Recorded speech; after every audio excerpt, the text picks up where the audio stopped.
You are now in the arena. Welcome to Gridiron, presented by Underdog. Woo, woo. My name is Kinsey, and I am your host, and it is Friday. I'm so excited. Here we go. We have got one of the most prolific figures in the history of sports media, and the man who's never lost a debate, Skip Bayless. Hello, Skip. Super Bowl champion, 5-time Pro Bowler, and 2-time All-Pro quarterback, Aqib, Talib. Yeah. 3-time Pro Bowler and Super Bowl winning safety, TJ Ward. Yeah. Woo. I am up against it today. I got to do battle with 2 former Broncos. I think they think I'm going to get orange crushed today. Hey, don't say shit about them Broncos today. I will remind you, once upon a time, Dallas and Denver played in a Super Bowl, and the Cowboys crushed the Broncos. Did they? What this was? 1960? It was way before your time. It happened. NFL? Trust me. Look it up. Google. Before the merger? Yeah, before the merger. Yeah, I knew it. Yeah, that don't count as good. Yeah, it did. That's a world championship. That ain't a Super Bowl. No, it was a Super Bowl. A state chip. Oh, stop it. Let me tell you guys, the boys are fired up today. The energy is high, so we are going to have a good episode, and here's what we got on today. Drake May and the Pats host Josh Allen and the Bills. Yep. And can New England lock down the AFC East this weekend? Is that the game that you guys have a bet on right now? No. We got Green Bay at Buffalo. I thought it was. Right? Nah. No. Let me see. Was it Green Bay? It says Skip picks Bills. I got to get Aqib. your bets right, man. Yeah, the Patriots and the Bills, right? Oh, maybe it's the Eagles and the Bills. I don't know. Oh, it's Eagles. Eagles. Eagles. That's it. There you Eagles. go. There you go. I knew it was Eagles. a future game. These Yeah. boys are betting animals. Yeah, I can't future keep up. Eagles games. Yeah, future Eagles games. All I know is that they love to bet and use underdog. But Jalen Hurts has been catching serious heat after his 4-interception performance on Monday Night Football loss. Does the reigning Super Bowl champ deserve the hate? And then Shedeur Sanders heads to the Windy City as the Browns take on Chicago Bears. What can we expect from Sanders after the heartbreaking loss last week? As always, you guys, this show is presented by Underdog. And if you are new to Underdog, today is the day. Get $75 in bonus entries when you play just $5. And Jonathan Taylor Gimme Pick is on right now, so use code GRID. Underdog is available in most states, including Florida, California, and Texas. So support the show, claim your bonus, and start playing today with code GRID. So first things first, we got to get to the Bucs last night. So I think they've fallen apart. Our guy Gerald last night, he texted our arena group chat and said the Bucs are gonna buck. And they scored early in the fourth quarter, took a 14-point lead, and then the wheels fell right off. The Falcons scored on their final 3 possessions, including a touchdown following Baker pick to cut the lead to 2, and then, of course, the field goal right as time expired. So Tampa Bay head coach, he managed to drop 7 F-bombs in 30 seconds about their performance. So let's take a look. You tell them in the locker room after a game like this. It's inexcusable. You don't make excuses. You gotta fucking care enough where the shit hurts. You gotta fucking care enough where the shit hurts. It gotta fucking mean something to you. It's more than a job. It's your fucking livelihood. How well do you know your job? How well can you do your job? Well, you can't sugarcoat that shit. It was in the fucking excusable, man. There's no fucking answer for it. That's for no excuse for it. That's what you tell them in the locker room. Look in the fucking mirror. And I don't think Look he in the cussed. fucking mirror, man. Cuss. Woo! He pissed off. He was clean, though. I like the hoodie with the turtleneck. The language wasn't You clean. forgot about the F-bombs because of the outfit? Yeah. Foles one of them. Fit was appropriate, you know what I'm saying? That was crazy. Speech was appropriate, too. Shit, you got a fucking care, Skip. You feel me? You do. I think he's been listening to you a little too much. He been watching the Gridiron for sure. Listen to a little too many F-bombs. But Baker Mayfield, who is playing some of his worst football since joining Tampa, took the blame for the loss also. So I want to hear from disappointing, obviously, but falls on my shoulders. Can't turn the ball over. Can't have that interception. And then just gotta hit Mech in stride on that third down. Listen, you can say what you want about being up 2 scores and the defense right there, but we have to be better on offense, and it comes down to how I play. And this one's going to haunt me. This falls on my shoulders. So in the beginning of the season, we were loving the Bucs, and We? then Or Skip and Gerald were loving the Bucs. you know what? Y'all used to call me a Bucs hater, right? These I are was a my Bucs we, hater though. These because I are was my telling guys. the truth. I was telling the truth about the Bucs, Skip. I told you. Which was? Baker gonna be Baker. He gonna show them flashes, but it's just not always consistent. You know what I'm saying? It's up and down. It's just real regular. You know what I'm saying? And it went from up to down. It's been a roller coaster. It's not bad, but it's just regular, you know? We've been making a lot of excuses because we said, Bucky Irving's out, Mike Evans is out. Everybody was healthy. Everybody's back. They got that offense back. Except for Kate Otten, who they missed last night. But go ahead. Well, Kate Otten. They gonna put that 30. We want to win. yeah. If they score 30, you score 31. Yeah, shit. I would like to be He the clutchest guy in America, right, Skip? What you want me to do? Is he still the clutchest guy in America? Yes or no? Ask the question. I would like to be middle-aged Kirk Cousins if I was Baker. That's what I want. But Skip, how much is Baker to blame for this collapse? All right. I am obviously one of Baker's biggest supporters and defenders. And I want to make a quick, clear point to you. He had 4 miraculous great escapes to start this year. I'm talking about 4 of them because it was at Atlanta, it was at Houston, it was at Seattle. Do you remember this? Yes, week 2, 3, and 4, and Okay, 5. and one was home against the Jets. And he played the hell out of the Eagles, who got way ahead, and then here came Baker Bacon on them, and he almost caught them at the end. But they did beat, it was Mac Jones and the 49ers to get to 5-1. And then, predictably, the league exposed the Bucs more than it exposed Baker Mayfield. I am not going to defend Baker for last night because that was on his shoulders, and he took it all, which that team will appreciate because I believe both of you would like to have played with Baker Mayfield. I think he's fun to play with, and I think you would have loved it. Even you think he's just regular, as in mediocre. That's what you're trying to say. But, right? But you would still love playing with and for Baker Mayfield. I would like to play with Baker. Okay, all right. So, like his personality. Okay, but what was happening last night for the whole game, Tampa kept getting exposed and getting exposed here. Tampa was trying to lose the game because Tampa's defense is not very good. They're 23rd in points scored, points allowed. And if you look at what happened last night, Atlanta wound up with 476 yards. So Baker said, put it all on me. But in the fourth quarter alone, Kirk freaking Cousins threw for 154 yards. Cooking. Yeah, just cooked them. And they go, this is Atlanta in the fourth quarter. 65 yards in 8 plays, touchdown. 67 in 10 plays, touchdown. 45 yards in 9 plays for a field goal, including converting a 4th and 18 that I will get to in just a second.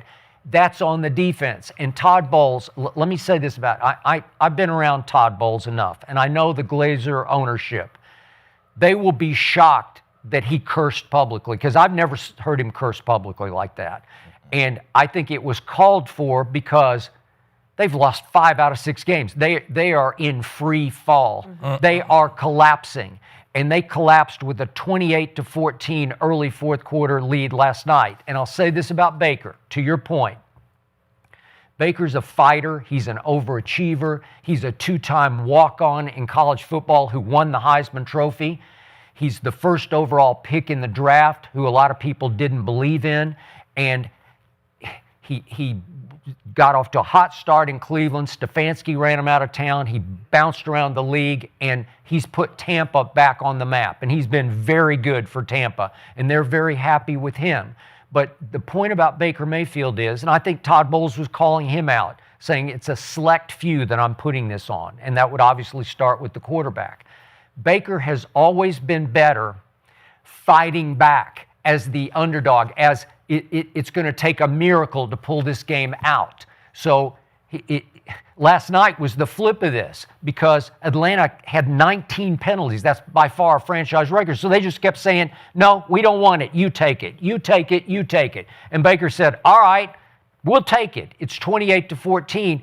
And Baker's never been a great front runner. That's where you just got to make the plays to put the game away. So obviously, Atlanta goes and scores a touchdown, and Baker tries to hit it and drop it into the honey hole to Mike Evans against the cover 2. And he's a little short with it because he'd been wild high all night long, and it was just a little short. And D. Alford, who once picked off Tom Brady and pick-sixed it in the Super Bowl, he made, I thought, a spectacular catch over his head. It was a really good catch, worthy of you or you. And that's the first mistake. And then he's got a Buka on a 2nd and 14. If he hits a Buka in stride, I think the game's over. I think because it's 2:25 left. And he's a little late and a little behind. It's a yard behind, and that's the ball game. And there were 2 fumbles that were lost in the fourth quarter that I don't know how Atlanta recovered. Man. Right. They recovered both of them, and I still, the first one was by the center, the offensive lineman, the center, by the Falcons, and there were 4 Bucs on the football, and I'm like, that's impossible. How got that hunger. How do you get it? But the Bucs didn't argue, so I guess he sneaked it out of the pile. And then Cousins somehow recovered his own late fumble. That would have ended the game. And yet he was fighting with one of the Bucs for the ball, and he said he let go because he's hearing the play called in his helmet, like, I got to go. I got to. So I'm not going to fight anymore. And they said tie goes to the runner. You know, it was a 50-50 ball, and they gave it to the offense. So either one of those fumbles goes the other way to the Bucs, and the Bucs win the game. But in the end, they're in huge trouble, and I'm glad that Todd Bowles went F-bombs and called them out, because that showed complete desperation on his part. And Baker, for the last 5 games, he's got a bad shoulder, but I'm not going to use that as an excuse. Don't. I'm not. But again, he has not played to Baker's ability for the last 5 games, and we still got 3 to go. So let's see. I just remember sitting. I probably was in the same chair, probably the same spot, and it was just like he was just on a pedestal. Like we could have got a Baker fat head and put on the glass. Like it was amazing. Like weeks 1 through 6, it was you and Gerald just. He was the clutchest guy in the league. The well, he was. Was that wrong? Was he not? I said he wasn't. I said he pretty clutch, but clutches in the league. We talked about it for weeks in a row. So, do you remember when you picked Sam Darnold at Seattle? What happened? Do you? I don't remember that. Okay, thank you. I don't remember that. I just Selective memory on that. I remember the Baker pedestal. You know what I'm saying?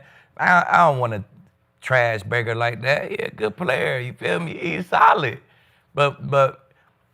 We can't put him on a pedestal, Skip, because we got to look at his whole career. His whole career has pretty much been like this season. This season is pretty much sums up Baker's whole career, does it not? Okay, he still has the highest quarterback rating in the postseason in NFL history. So he's played really well when it really mattered. So is that just mediocre? Is that just regular? Skip, we don't care about completion percentage. I could throw you 17 checkdowns and throw 20 passes. And my completion percentage is great. Like, that don't win you games. Completion percentage don't win you games. That's my point. But with all that being said, Baker ain't played terrible last night. I don't think he lost the game for them. You know what I'm saying? He did throw the pick. That gave him life. He did miss a Buka on the drive before. You know, he could have ended it. The last drive. The last drive. He did miss a Buka on the last drive. But, man, you got to give that defense some of that blame for sure, man. If you let Kirk come out and cook for 3 straight possessions, 65, 67, 45, and a field goal, just like you said, you definitely a part of the blame. You recovered a fumble, you win the game. Like you had a bunch of opportunities to win the game. You know and by the way, Todd Bowles does call the defense. I was going to say, he doing all that cussing there. Okay. He needs to get his guys out of that mug look and play regular zone. You mugged half the time. Your linebackers and your safeties can't get their eyes on the quarterback because they're trying to get into their drop. So he needs to go in the mirror, start cussing at himself, because that don't even make no sense, all that cussing you doing on national TV. And it ain't really been working all year. I'm not all year. But, like, it comes down to 3rd and 28 and 4th and 14 for the game. It's ridiculous. 3rd and 28 it's impossible. And 4th and 14. Yeah. Not to mention the ball Stalin dropped, or the receivers. This is the Stalin? Yeah. Dropped on the wide open for the tug. Seal. Seal. Yeah. Seal. Yeah. Dropped for the tug. But, man, that defense, man, I look at Antoine Winfield Jr., great player. Your safety got 13 tackles. That's a problem. That's a problem. I know. I lead a game with 13 tackles. I'm like, woo, I'll hit that stat sheet up. But we took a big L because there's a lot of tackles coming downfield. So, man, that defense, they got to take 80 to 85% of that blame. I put 15% on Baker, missed a couple passes, late pick. Late pick, we still love 14.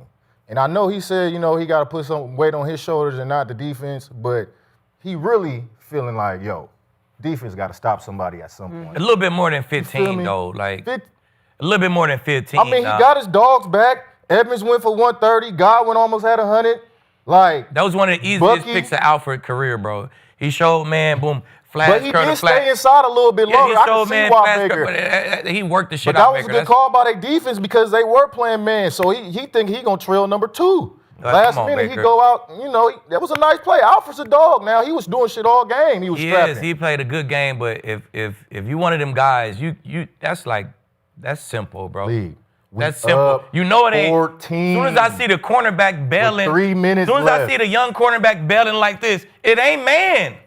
Like, how can I think this man and he's bailing? He's bailing like this. That's we don't play man like that. So to take which that one? The D. Alfred pick? Yeah, Alfred pick. I know. Kobe Bryant is bailing out like sideways. Kobe running. was bailing all game. But that ain't man coverage. As soon as I see that bailing right there, okay, let me figure out what it is, because it ain't man. He's not playing man coverage like that. Because you just don't play man like that at corner, bud. I know you. Sometimes if you ain't got the press technique, like we know Kobe Bryant's a young corner that he was stumbling and bumbling in a lot of that game. He wasn't a lot of man. He wasn't playing no man. They stopped playing man when he started getting hit up. He was getting hit, but he's not playing man like that. 14. Baker got to be better, bro. You don't throw that pick, you probably win the game. Bro, he almost scored third 28. They was down. They missed both 2-point conversions and still got in the position to kick the game-winning field goal. Like, that's crazy to me. That's scoring 3 times. And how many penalties they had as well? 19. What the fuck, man? I thought they was trying to get Raheem Morris out of there. I'm like, oh, they don't want Raheem in Atlanta. All these flags. This is sabotage. I ain't saying it's all on Baker, but it's a little bit more than 15%. Like what? Like 25? Like 60-40. 40 Baker? Yes, if you don't throw the pick, you probably win. If you hit a Buka, you probably win. Like them late games that good quarterbacks make those plays and close games 25%. out, bro. 25%. I give that. I give him 60-40, bro. Just for today, I'm going to give you 60 on this. There you go. Baker deserves 60 just because quarterback always deserves the most blame. And if you got a chance to seal the game at the end as a quarterback, bro, come on. Just make that throw plays. late. He loves to make But you the don't think sensational that play. 14 points is sealed with that much time on the clock? That's a sealed game. Man, fuck no. We done seen way worse than that. Like, you know what I'm saying? It's the NFL, bro. It's the National Football League. I know you know Raheem. You love Raheem. I do. I don't know him, but I really like him from a distance, and I was rooting for him to survive because this is not gone. Speaking of collapsing, they have collapsed also. They've got quarterback injury issues. They try to go with Penix, and here we go, and we're about to talk about who is Kirk Cousins. I've never liked him, but he'll do this every once in a while when you least expect it. But when I look at Raheem's roster, last night, Kyle Pitts had, 11 for 166. It's the first time a tight end has gone for more than 150 and 3 touchdowns since my man Shannon Sharp did it all the way back in 1996. Right. Okay? So he had a game, and I loved him coming out of Florida because he was 6'6", 250, and ran 4.4. Highest drafted tight end ever. All that. Okay? And yet, since his rookie year, he hadn't had 100 yards receiving. He had one his rookie year, and he hadn't had one since. So he has underachieved until last night. It's another statement about this defense. Come on, man. And yet, we've talked about Bijan Robinson. He's just the most gifted running back in pro football. I've never seen anything quite like him. I mean, it's a few out there right now, but I know, but when you do the total package with the hands in the route running, man, it's crazy. My God, what did Raheem tell you about? You ought to come see our practice. Yeah, he said you got to see him in practice. Man. Because he's like freak of nature, where you just say you can't be that big, that strong, that fast, that quick with those hands. And he running fades on corners. Yeah, back shoulder, one arm. Come on, man. Okay. Yeah, that's okay. So you're working with that. So Atlanta's got that, and Kyle Pitts. You think, and they didn't even have Drake London last night. That they got like freaks, man, everywhere. Dude, Kyle Pitts a little Mike Evans. He should be. He hadn't been. Yeah, he's had that potential, but I don't know if he is. Yeah, man. Kyle. I mean. He be balling. I mean, Drake London. Drake London does. Yeah. Drake London is a baller. He's a little Mike Evans. And guess who leads the NFC in sacks and is second to your Broncos in sacks in the NFL? Falcons. The Falcons. Yeah, them young boys. Okay. Pierce. That Pierce is he's a stud, man. So they got the pieces. So you got all kinds of like firepower, star power. We just say, Left look, tackle. look, woof. Hey, come on, man. They just don't got the quarterback. They don't have the quarterback until every once in a while you get a Kirk Cousins game. I think Kirk Cousins is It's what? Is everything you expect. I mean, last year I don't think they had the best unit. But, you know. Are we moving on to Kirk Cousins? Yeah, let's move on to Kirk Cousins. Because we do need to dive into Kirk Cousins, because I've always loved Kirk Cousins. You haven't. Yeah. I just don't. I like him as a guy. I mean, I think he's a great guy. After that game, I just imagine him in the locker room being like, you like that? I did like that. I like that shit too. And he seems like such a great guy. But he threw for 400 yards and 3 touchdowns. This man is what, 38 years old or something? 37 years old. Yeah. Obviously, all of which to Kyle Pitts. So Kyle Pitts, great game as well. Hats off to you. But Kirk has not really had what he thought he was going to have at Atlanta. He signed a $180 million deal, which is crazy. He's made $321 million in his It's unbelievable. 320. If you rounding up. It is. Oh, we got to round up. 320. Can't sleep on that. Leave that 690 something change out there. Yeah. Round that on up to 322. Yep. So I need to know, Skip, has Kirk Cousins been worth all the money he's made in his career? That's a lot of money. Not even close. Not even fucking close. He's been at the right place at the right time every time to play the system for all it was worth. And he is the embodiment of the NFL's biggest problem, which is there's never enough quarterbacks to go around. Yeah. The best thing about Kirk Cousins that I can say is also the worst thing. He's always been pretty good. And because he's always been pretty good, Washington's sitting there looking at him like, can we do better than this? Maybe not. Let's tag him. Let's tag him again. Let's give him that money. And then all of a sudden the Vikings are saying, wait a second. He's pretty good. He's better than what we've had. Let's give him all the money we have to give him because that's what the market dictates that we have to give him. And then the Falcons fell right into the Kirk Cousins trap because he'll always tease you with games like this. I don't know if you guys remember. Last year, Monday Night Football, second game of the year. Eagles are about to go on their roll and go win it all and crush Kansas City in the chip. Second game of the year is at Philadelphia on Monday night. Do you remember Kirk Cousins in that game? He went crazy. And they come back and win it just like last night, 22-21. He throws to Drake London, 7-yard touchdown pass, 34 seconds left. Wait a second, the Falcons beat the Eagles in Philadelphia? Well, that was a Kirk Cousins tease you game because it won't stay. It won't be consistent. And then here we go last night, Thursday. He's been always very good on Thursday Night Football. Yeah. He kind of likes the bright lights. He'll come alive. Get in the primetime game and show off. Yeah. All right, but to my eye, the reason, again, I think he's a really good guy. I know, and I'm biased. Okay, I understand. But when I watch him, it always looks like his helmet's too big for his body, like he's a little kid in the huddle with a giant helmet on. And then it's like he's throwing a Nerf football because he throws puff passes where they just float like a hot air balloon. They just kind of float through the air where I say, there's no arm strength here at all. But he just knows how to play. And if you it's like Tua, if you get rid of it quickly enough to somebody who's about to come open, it works. So he can always make it work pretty well. But there's no big arm, there's no velocity, which is why he was once upon a time a 4th-round pick. So I'll sum this up. Look at the highest, the quarterbacks who have made the most money in the history of pro football. Number 1 is Matthew Stafford, won a Super Bowl. Number 2 is Aaron Rodgers, won a Super Bowl. Number 3 is Tom Brady, who won a whole bunch of Super Bowls. Number 4 on the list is Kirk Cousins, who's won 1 playoff game. 1 and 4. He's won 3. I think it is 1 and 3. Am I right? I think 1 and 4. Is it 1 and 4? Okay, 1 and 4 in the Super Bowl. Okay, so he's won 1 playoff game, and he's the 4th highest paid quarterback ever. That's ridiculous. Very ridiculous. It's just because he's a pretty good quarterback who was at the perfect place where the market had to pay him, and had to pay him, and had to pay him.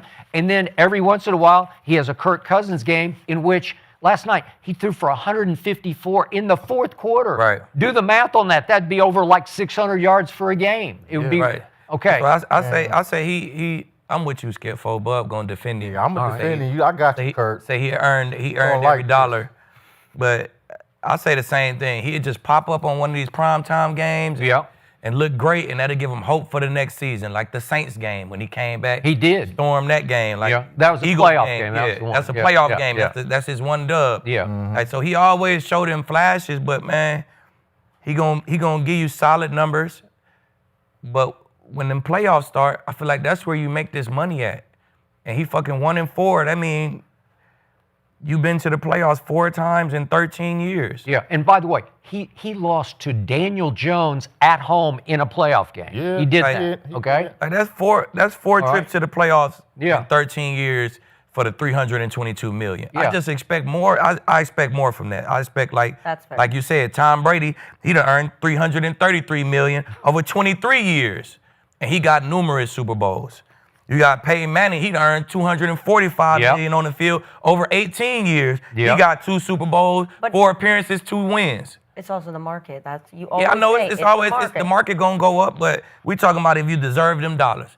Pat Mahomes, he part of this market. He got $232 million over 8 years so far. Already got 3, so that's worth it to me. If you gonna ask me, does somebody deserve damn near $500 million, $250 million type shit? Yeah. You gotta have some playoff dubs. It gotta be some I think Matthew you gotta have a Staffords. Super Bowl win. For It that. got to be a Super Bowl appearance at least. You can't be 1-4 in the playoffs and justify what Bud finna do, how you deserve $250 million for one fucking playoff win. That's bullshit. Like, that's terribly sideways. I just feel we all know this is the ultimate team game, right? It is. Individually, right? He 8th overall in passer rating, 5th all time in completion percentage. Like, right? that stuff don't do But nothing. listen, let me get to my point. Skip, you just named the top 5 earners, right? I got them 2. Aaron Rodgers, Matt Stafford, Tom Brady, Russell Wilson on that list, right? Russell Wilson, Matt Stafford, Matt Ryan got to the Super Bowl. They all had the same win percentage, around 50%. You know what's the difference between those guys and Kirk Cousins? Chips. Top 10, top 5 defenses. Playoff wins. Kirk Cousins playing with a 13th ranked, which is best defense entering the playoffs, 27th ranked, 24th ranked, and 31st ranked defense. Come on now. Give my man some help. So it's his bad defense. Defense wins championships. When he lost to the Giants in that playoff game, he went 31-39 passing. How much better can you get? You know what that defense did? They was 31st ranked. They gave up a loss and with 30-something points to Danny Jones. Yeah. Daniel Jones. New York. Shredded him. Danny New York. Come on now. Right? It's called winning. We need some defense. Hey, now, you just said we need some he wins. performed under the bright lights. That's when your quarterback's supposed to perform the best, right? Yep. He performed individually. He doing his thing. I can't help my defense go out there and I got Kevin Stefanski calling my offense. What you want me to do? I want you to win. I got a good agent. I want you to win. He look at me. He look at what I'm doing on the field, and I'm worth this money. I'm worth Russell Wilson money. I'm worth Matt Ryan money. I'm not throwing to Julio Jones. Tom Brady has had a top 10 defense every time he hit the Super Bowl. Every time he hit the Super Bowl, Tom Brady has a top. No, Tom, you the GOAT. You throwing the GOAT. Stephon Diggs. Look, top 10 every time. Legion of Boom, number 1. Aaron Rodgers ain't been back to the Super Bowl since his defense wasn't number 2. Ain't been back. Number 2 defense. Okay. So, I mean, get a man some help. Kirk, you like that? My dog worked it, man. Hey, he come out, do what he got to do. He ain't working hard enough. He can't work. He can't outwork the defense out there. Ain't stopping nobody. 31 for 39. Give some of that $330 million back. Maybe you'll get a defense. Hey, look, he lost to Green Bay all the in money. the playoffs, right? Kirk taking all the cash, nigga. That's why he can't get no defense. Taking all the cash. He's taking all the fucking money, bro. No, he got 2 franchises. He got the 3-year deal in Minnesota. You know what I'm saying? Then he got his deal with Atlanta. That's why you can't. You got to put somebody. You got to help my dog out. You can't have him just running up the stats and he ain't stopping nobody. You see Baker Mayfield put up 30 points on him last night. He still won the game. Like, I mean, golly. TJ, you could give him the 85 Bears defense in a playoff game. He's still a find way to That's a crazy take. Hey, I tell you what, you give Kirk a top 10 defense, he be in the Super Bowl too. Hey, that's all I'm saying. Okay, he ain't never had a top 10 defense. You watch. So it's never been a quarterback who won. So it's never been a quarterback who won without a top 10 defense. Name one. I can't. That's not Peyton my job. Won. His defense was top when he was in Indy and top with us. I guarantee you we could find a trash I defense. bet you we can't. Crazy as shit. It's been a lot. Ryan's made the playoffs with a trash Chiefs defense. Matt Ryan's defense was trash. And the Chiefs. And what happened in the Super Bowl? The Chiefs defense was trash. Biggest comeback all time. The Chiefs defense was trash. Couldn't finish. The Chiefs defense was trash. They got to the playoffs. They started being better. Chiefs finna find it right now. Look. The Chiefs defense was garbage. Maybe his first, maybe his second. Their defense was garbage. They got to the playoffs. They started playing better. That was a bad defense all year. Okay, but look, if you go play, even the Rams, games. Matt Stafford, they was middle of the pack all season, but when them playoffs came, Aaron Donald turned it up, Ramsey turned it up, Von Miller turned it up. They had the #1 defense in the playoffs. Stafford turned it up. He ain't turning it up that much. That's who turned it up. He ain't turning it up that much. I will. That boy Stafford wasn't turning shit up in Detroit. Why didn't he get to the Super Bowl in Detroit? I will say Joe Burrow went to the Super Bowl and they were ranked 18th. Their defense. Trash defense. Did they win, Kinsey? We ain't talking about winning. We just want you to win a playoff win. He's 1-4 in the playoffs, bro. I'm talking bottom of the barrel. I'm not talking 18th. He won the playoff game when they was middle of the pack. He's 1-4 in the playoffs, bud. We can't defend that shit. I know, but Dak Prescott's two wins in the playoffs. He's got about $60 million. Who is that? A year. He lost to Aaron Rodgers in quarterback. You said you win 2 playoff games. Here's $60 million. Dak might be in the same boat. We ain't say Dak ain't in the same boat as Kirk. Them niggas in the same boat. Hey, look. Would you argue they in the same boat? Shit. We need more playoff wins for the paper, man. If I had any type of deal, I'm taking Kirk. I'll give him the bag. At first, I was thinking like, y'all, you don't deserve it. You'll be doing the same thing. Hold up, wait a minute. You'll be doing the same thing Todd Bowles did after your first playoff game. Todd Bowles need to get his ass fired because you the D coordinator. And your team giving up 14, 17 points in 5 minutes left in the game. Don't blame it all on your players. Get them out that dumbass mug. Zone blitzes. That was stupid. TJ. Yes, sir. Tom Brady's defenses over his last 4 or 5 years in New England were not that good. They're way overrated. He lifted he lifted Belichick's defense into the second Philly Super Bowl. Remember that? Belichick's defense gave up 41 in that Super Bowl to the backup quarterback for the Eagles, Nick Foles. One game. 41 points. Game, picked the wrong Tom threw picked the wrong day. Yeah, but Tom threw for an all-time playoff record 505 yards. Wow, he found a way to win that game, huh, Skip? For the $250 million, sometimes you got to fucking find a way to win. We're talking about the GOAT here now. You brought up the GOAT. All right. TJ, you were talking loud enough that I actually was starting to believe, but then I had to look it up. In 2011, New York Giants 25th in points allowed. 2006, Indianapolis Colts 23rd in points allowed. That's Peyton them. I was going to say Peyton them defense was trash. 20th in points allowed, so they had some pretty trash defense. And they found a way to win. Let me see that. So, sorry, TJ. I think I got to go with the boys on this one. Hey, sometimes that quarterback just got to power up. What was they was in turnovers, though? I know they was getting that rock. Wait, you ain't say what their defense was in turnovers and all that. I'm saying right here, look. You just say what their total defense was. How many yards they give up. Hey, Kirk, find a way to win, man. Right here. For the $250 million.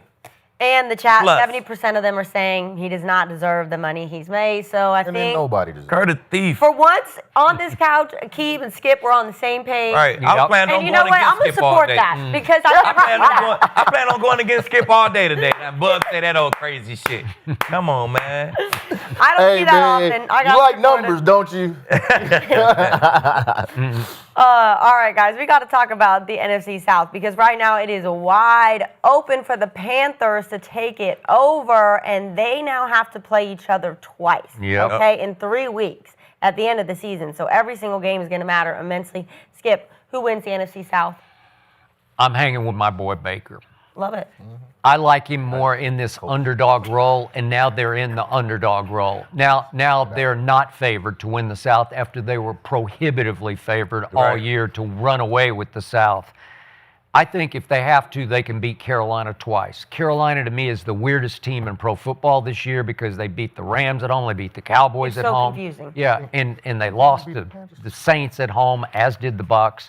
I just think with Mike Evans back, Mike Evans was really good last night. He was. Yeah, and to come back like that. Late in the game, Chris Godwin started to get his legs underneath him because he caught the touchdown and the 2-point conversion. So a few third downs in there. Looking real good. Okay, so I just still think they're a little better on offense, obviously, than Carolina is. So if they have to beat them twice, they'll beat them twice. And the X factor game on Carolina's schedule is Seattle is going to Carolina, and Seattle is invincible on the road. So I think that's going to be an L. I'm chalking that up as an L. So just by math, I just think Baker will figure out how to survive it. And I still like what Todd Bowles did. I think it'll create a sense of urgency and desperation in that locker room that wasn't there before last night. So I'm still going Bucs. Ooh, I ain't got the Bucs. You're out on the Bucs Bucs? can't beat nobody twice. Y'all just talk bad about Baker. How you gonna do that? With all that, he not clutch and average and the same guy, and it's just still hard for me to believe in the Panthers on Panthers. the road. It's still so Yeah. They confusing can't for even me. win at home. They lost the 2 They division games back to back at home. At home. That's crazy. You can't lose 2 back-to-back division games at home and think you're going to beat the division leaders twice, one on the road and one at home. Shoot, you don't even got no home field advantage. At this point, then you got to play Miami, who offensively is shredding right now. They are. They ain't going to be able to stop Achin. No. He gonna slice and dice their ass. Yeah. And Bo's going to be on here cussing again. Yeah. Talking about what they not doing. So I don't see it. I don't see it, man. They 1-5 in the last 6 games, man. They better find something. They better find some mojo. Go hit Austin Powers and them up. Get you some mojo. Find and some late maybe, season. You feel me? They need something. I'm with TJ, man. I was riding with the Bucs. I was trying to ride with them, but they just dropping these games. You can't drop these games. These are division games. Like, that's going to have you fucked up. Even if y'all do split with the Panthers, you lose to Seattle, you split with the Panthers, y'all going to end up with the same record. They end up with the same record. The Panthers going to go now, right? Yeah. I feel like the Panthers going to go. I'm not totally sure, but I think if they end up, if the Panthers lose to Seattle, then they split with the Bucs, had the same record at the end, the Panthers going to be in first place. They're going to have a tiebreaker, if I'm not mistaken. So that's how I think it's going to play out. So you losing these games to the Saints, you're losing these games to the Falcons. Yeah. Those are the games that give you the tiebreaker. Yeah. You know what I'm saying? You can't lose those games. You can't lose the division games because that's what it's going to come down to. So I think the Panthers going to end up with the better division record. They're going to tie. They're going to have a better division record. Panthers going to go for that reason. So I'm with you on the same game, Skip. I don't think they'll beat them twice. I think they'll split. Hey, man, Baker does it again. I think you were going to agree with me, and then when he went Carolina, you said you got to go that way. Nah, I show you my notes, Skip. He already Look, who wins the NFC South? Blank. Blank? I was just going back and forth on You it. just couldn't decide. I just really couldn't decide. I just feel as much as they had at stake last night, knowing that this was going to be a pivotal game for them to win, and you just go out there and lay an egg, especially in the second half like that on defense, and you speak to what Todd Bowles was speaking about, them fumbles that they didn't recover when they had 4 guys over the top. That goes to hunger. Like that ball on the ground, you're doing everything to get that ball back. You let some center come from left field and stand up with the ball like, hey, look, I got it. Like, how does that happen? And then the quarterback recovered his own fumble, and I didn't know how he did that. Was crazy. He really didn't, though, but they gave it to him. That was kind of quick, huh? Yeah, it wasn't them quick calls. If the Bucs get up with the ball, it should be their damn ball. Simple as that. Like, Okay, so now the Bucs have 10 days to get ready for the game at Carolina. I like this team in that situation. but they not stopping nobody, though. Nobody. You know what I'm saying? So if you ain't stopping nobody. And Dowdle and I think they beat them one time. Maybe they do go to Carolina and beat them. Carolina come to Tampa and beat them. I don't think they're going to beat them twice. That's just usually, that's not how that division go. You know what I'm saying? Usually the winner of that division finish last. You know what I'm saying? But, you know. All right. Yeah. I got a dinner on Baker to win the South. hey, sometimes it just be the Bucs. I like it. I gotta like write this down. You do? You Yeah. play for the Take Write it? that down, Kinsey. Skip. Write that down. Bucs Yeah. I like over that. Panthers Yeah. for the South, NFC South. Because if they tie, they're going to go off division record, right? Man, I don't need just. I think what's tough is that the Bucs have Seattle. That's They're going to go off division record. The Panthers oh have the Seattle. Panthers. Yes. Okay. But that ain't no division game. That's If not division within game. the division, they're going to go off division record first if it's tied, I think. And the Panthers Okay. got the Saints right this week, Yep. so They're I at think the that's Saints. a win. Is it? I mean, Show you Show sure is about playing that? well. You sure? You know what? I'm not sure. I ain't sure. The Panthers better not Yeah. drop no division games, man. Them the ones. Them the ones that's going to be the tiebreaker. I'm And not that's what the Bucs is doing right now. Y'all losing the ones that y'all can't. Lose to Seattle. Lose to the non-division teams if you're going to lose. You got to win the division games, man. 64% of the chat thinks it's going to be the Panthers that are going to win the NFC South. I was going to go with the Bucs. I got to be honest. It's hard for me to believe in the Panthers Panthers. defense playing Do you better, let man. them talk you out of your position on this? No, Seriously? but I was the same. I had it written down. I was like, you can't go either way. I don't believe either of them are great teams. Right. I think they have Who their good defense games playing and better, Skip? The Definitely defense, Carolina. exactly. That's what I'm going to ride with, man. Who's running the ball better? Carolina. Yeah, Well, I like that. they haven't had Bucky Irving all season long. They have. But yeah, but Yeah, that. So don't what's the matter. answer after that? But After the excuse, Buddy's back, so after the excuse, what's the answer? Who runs the ball I still better? believe in Bucky though. Oh, I'm just saying. And for some reason, Bucky the was- Panthers have Look, taken off Bucky might Rico be out of the Dowdle's game. snaps, and I'm Motherfucker like, been tagged. give Rico Dowdle the ball. He probably got a little late. You know how late in the season guys be banged up. They don't really report I know, but it. I have him on my fantasy roster. Keep giving Little him hip, snaps. hip I tightness. like the connection between Young and Ted. Yeah, for sure. Oh, Tet. Yeah, Yeah, Tet's young been Tet. balling. Young Tet. They going on. doing their thing. I'm gonna go with the Bucs to win Thank the NFC South. I'm gonna stick with it. She's supporting you. No. For a dinner. For dinner, For we a locked in. dinner. That's two on the table right there. I know. We gotta I figure like out them. this. I know you like Eagles, Green Bay Bills. this week in Parsons and them. We're gonna have We'll them. get there. We'll I get like. there in a Yeah, we're minute. gonna get there, Yeah. but you know. All I know is that Aqib and Skip love I'm spending trying to put time that on the together. That's table why right they now. love doing dinners instead of Talk to money my on it. plug in Vegas about that one. All right, let's get to the Colts because I'm still in shock that 44-year-old Phillips is going to start this Sunday for the Colts. Okay, so I'm not sure how this is possible, but here we are. And of course, Rivers in his first press conference back was having some fun and seems a little different than the COVID era. So let's take a listen. He just looks like a dad. That's a dad. Look like a coach. Let's go. But he always looked like a coach. What is your playing weight? What do you weigh right now? Right this second? I'm not sure, Greg. How about that? That's an honest answer. And I will answer your question a little better on the playing weight, Greg. And not what it was when I walked off the field in Buffalo. All right? I can tell you that. But then I'll follow that up with I ain't never ran away from anybody anyway. Right? So I'm gonna. They people say, well, they're gonna know you're gonna be right there, and it's like, well, they knew that for 16, 17 years. So.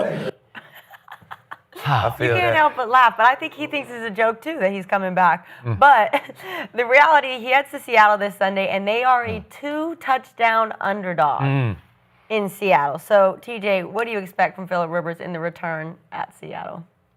Man, you know what they always say, you ain't got to be scared to get your ass kicked.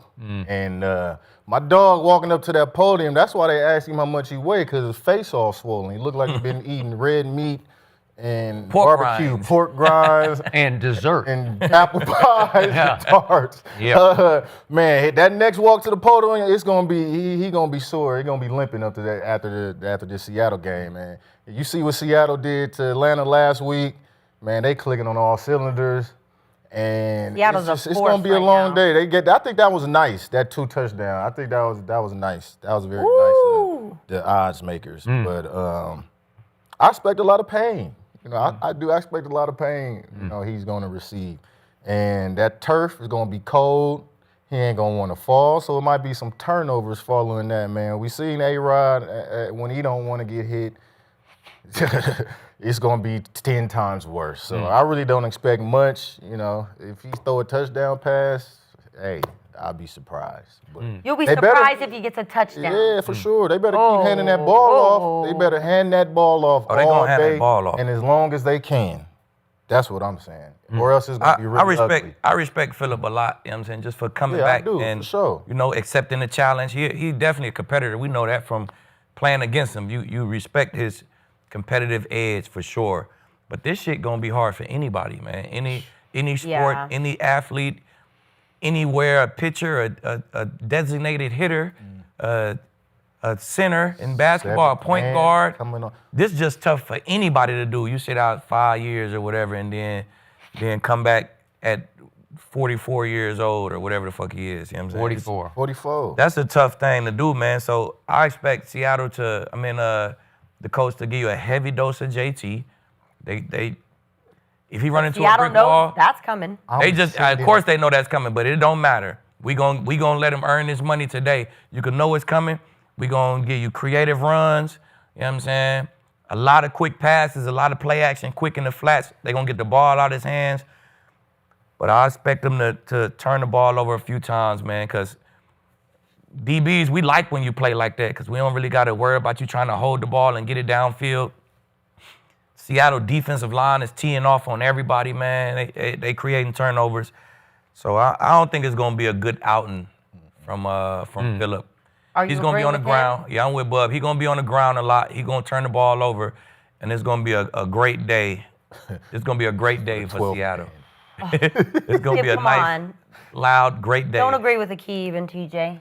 I do agree with you on one point. This man will compete. Yeah. This man is physically and mentally tough, but this man has been out of football for 5 years. And this man has gained at least 20 pounds from his playing days, because he was listed at 6'5", 228 in the COVID year, the last year that he played. 6'5", 228. I'm pretty sure that was 250. That had to be 248 at least. Yeah. My dad's in better shape. Really, because the face is just fat. I got to be honest. Okay. Well, seriously.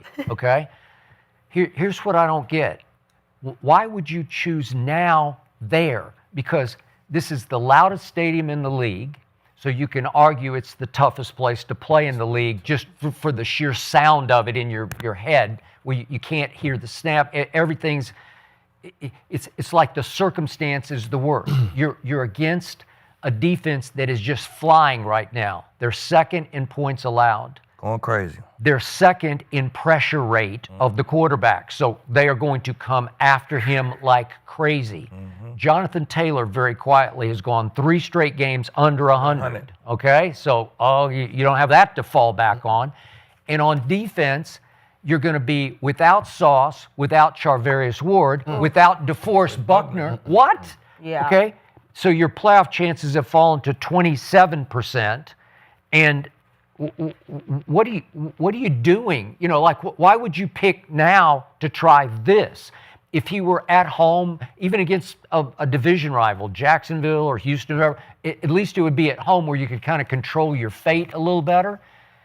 I'm still not totally convinced that he's going to start, because the more I looked at what Riley Leonard did against Jacksonville at home, he played pretty well in that game. His QBR was 51, but he did some good things. So I know he's got a knee issue, and I don't know how bad it is, but I'm anxious to see how Phillip would do, just because of the curiosity factor of how can you just step out there and do this in that place? So I'm going to give him. Here's the line I see. I think he's going to throw it 30 times, because I think they'll have just as much success throwing as running, which will be not much. But I got him 18 of 30 for 190 yards, 1 touchdown, 1 pick, and I think they're going to get clocked. I think it's going to be. I got it 35-10 home team. Even though the home team hasn't played that well at home under Mike McDonald, they're only 7-8 at home under. Maybe that's why Phillip's looking at this. Well, they haven't been invincible at home. Maybe we got a shot here. But man, I think you're dreaming. I think you're trying to do the impossible if you think you can go in there and win the football game, because I do not see how they're going to keep it under 14, to your point, which is the point spread. And I think even if they had a healthy Danny Dimes, I think they still would have lost it. Yeah. I think there was never any hope. They're already and then you going bring in south. a 44-year-old quarterback who hasn't played in 5 years. Man. But Seattle's a complete team. They look great. Obviously, you think Sam Darnold turns the ball over a little too much, but Just does. they're He winning has games all year. And that defense is a force. Yeah. I mean, the only thing, is Seattle looking ahead a little bit? Because Thursday night at home, this coming Thursday, they got the Rams coming for the big rematch, and it's going to be the game of the year on Thursday Night Football. So that's the only thing I can see where they're going to overlook Phillip, and he's going to go out there and find a little rhythm. And I love the young tight end, Tyler Warren. I just love him, and he's going to be I love him too. This is where you have to go with the football, and maybe they'll be. You're going to give him 10 targets for sure. You have to. Phillip like throwing to the tight end. He does. If you release him, then you're going to need a little less protection. They better keep his ass in there chipping, doing whatever they can do. But that don't mean he ain't going to get a target. He's going to get one of them chip releases. Yeah, it's going to be a whole lot of them. Man, Seattle going crazy at home. They won their last 3 at home. They getting buckets at home. I'm starting early. You have a top 44, 5 27. I'm sitting so in if the they house. can protect him a little bit, they they have a great That's a offensive good line. point. Protect him a little bit. Give him an extra second. Yep. maybe he'll drop some dots. Yep. Who knows? Agreed. Even if he do drop dots, they gonna hit his ass. They gonna hit. his I'm ass, bringing hit 8 his ass. early. That's what you Well, got to the do good early. thing for the Colts is if he gets hurt, they're like, oh, thank you for the one game. Thank you so much. Yeah. They gonna hit his ass. So to early and TJ's often. point, Philip was asked in August, while he's still the high school coach, what would happen if you went back and tried to play in the NFL? And he said, I'd do pretty well, but he said I would need a wheelchair the next day. Okay, Sure. well, there you go. Recovery, All right. and that's different. So that's probably what he's thinking. I'll be okay during the game, and then I'm going to limp to the podium after He got to the game. take that flight. He going to swell up on Yeah. that flight. They better put some compression on Yeah. his ass, a body compression. He going to need a whole Well, he's got a lot of new padding, right? On his body. They got all kind of new stuff. He's out there. protected. All right, Yeah. the arena is riding not only with Seattle, but saying it's going to be an absolute beatdown, and all Okay. agreeing it's going to be a beatdown. But we got to get to Shedeur and do some game picks for that, because Shedeur was the first rookie this season to throw for 300 yards and won Rookie of the Week, and now he's headed to Chicago. It's going to be a tough one, but Shedeur put a total of 4 touchdowns last week, and the Browns still managed to lose. So I think we obviously all put that on Kevin Stefanski. Yeah. I don't even know what happened with the defense because it's one of the best defenses in the league. So maybe there's a little hope this weekend. Shedeur is going to Chicago. Skip, I need to know. Yeah. What do you expect? I know you love Shedeur. I love Shedeur. I believe in Shedeur, which is why right here, right now, I'm going to come with a little perspective, because as much as I've hyped the part of Shedeur I believe in, I still don't believe in his situation, especially if you take his situation to Chicago. So just for perspective, think about his degree of difficulty right here, right now.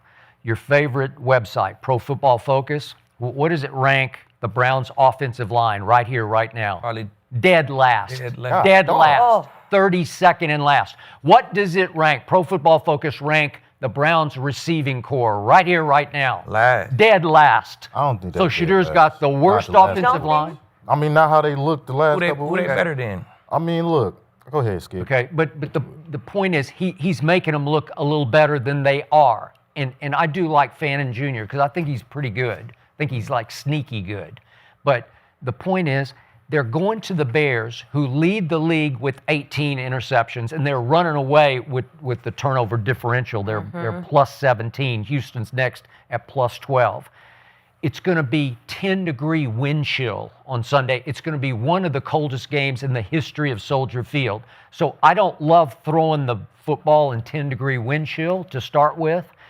And then the Bears, look what they did at Philly. They ran for 281 yards. And I just watched the Browns defense against the freaking Titans give up 184 yards rushing. Yeah. So you don't think that Chicago and Ben Johnson we are going to run it down your throats.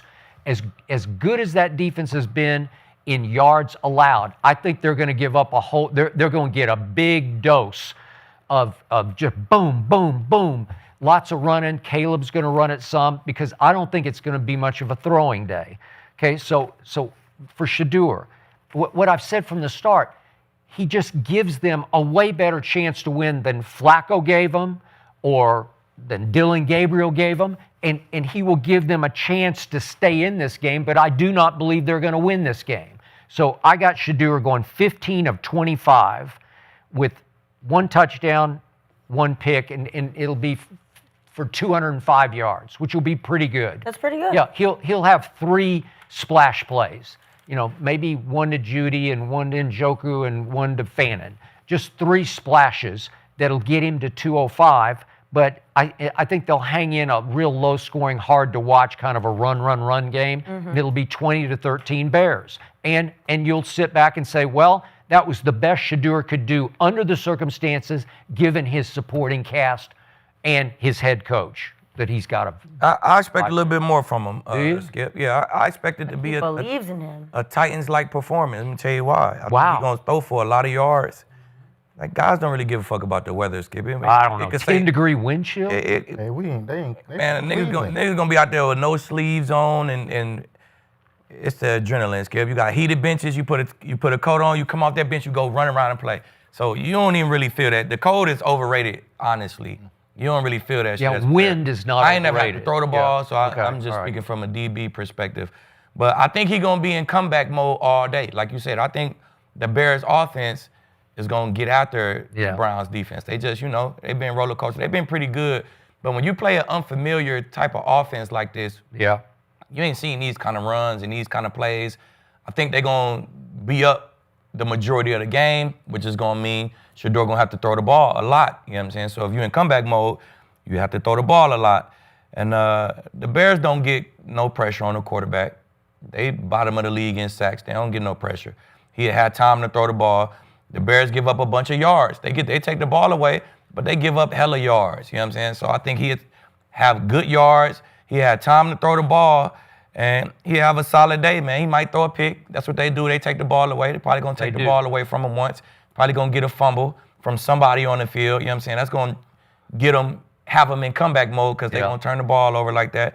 But I think it's a solid day from Shedeur, man. I give him 220, 230 yards, 2 touchdowns. I hope you're right. Touchdowns. Very similar to Tennessee because he's going to be in comeback mode. In comeback mode, Tennessee you got to throw the ball. 364, though. I mean, it's a lot of yards and a great day from Shedeur. I don't think they win the game, though. I got the Bears 28-23, but I think 2 of those touchdowns come from Shedeur. That would be impressive. And I think it's another game where we back in the arena on Monday like, hey, told you he a starter, bro. He's like a real starter to me. Yeah, man, I'm leaning more towards Lieb on this one. Especially, I went back, negate the Titans game. I went back and watched the Niners game and really see how the offense was, rolling before they had the muff punt, the kickoff return where the guy stepped out on the 6, the fumble, quarterback's handoff with Fannin, and all those blunders. The game was tight. Tight as hell. Tight as hell. Kittle made that big play before the half that really gave the Niners, the lead going into halftime. Yep. But the O-line was moving. They was running the ball. Jukin and Sampson was doing their thing.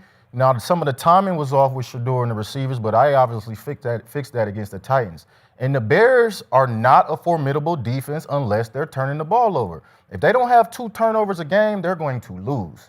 And it's been proven. So if we could, or the Browns, we could negate the turnovers and fix the gaps that they were finding in the run game. And a lot of times when you on defense, when you have big games given up like that, you emphasize that all week. And don't think it's not a copycat league. I mean, if Ben Johnson don't already have a scheme set right now, he's going to take something from the Titans. Yeah. But the biggest thing he can't take is effort level. The Browns didn't tackle well. It wasn't doof by the Titans. It was one play here, one play there, chunk plays. You limit those chunk plays, you give Shedeur the ball more opportunities. He's getting more comfortable and more comfortable. The timing is getting better and better. They're not too great against the yards gained on defense, the Bears.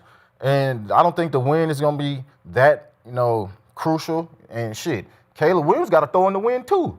Yeah. And the Browns' defense is better than the Bears' defense, but the Bears just turn the ball over. They get those turnovers. But when they don't, they lose. Green Bay, and there's a few other games on here that they lost when they only had 1 turnover. So you even just give up 1 turnover. But Shedeur is young. You think he's going to only Caleb have Williams 1? Young.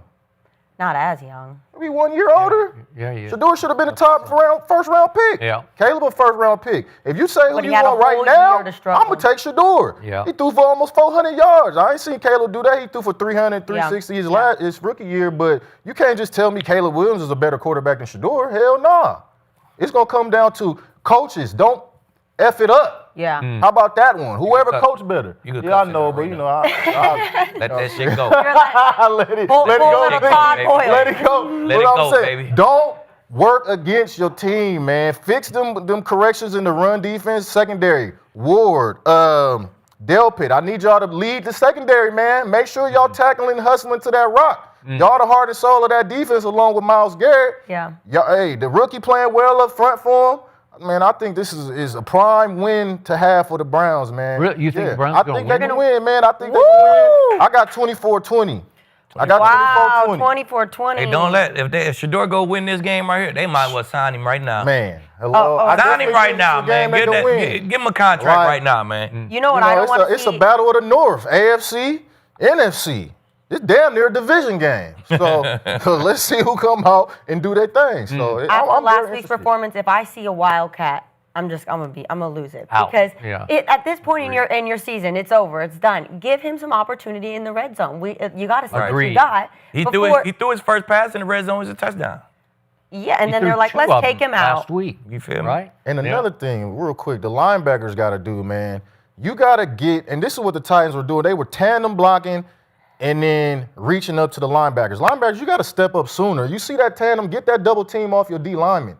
Because they're going to double team and push them right into you, and you ain't going to be able to make the play. So as soon as you see that tandem, get up, make it a single block, and then you can make more plays. Well, that's how you limit the run. The kid from UCLA can play. Yeah, he's a baller. He's a baller.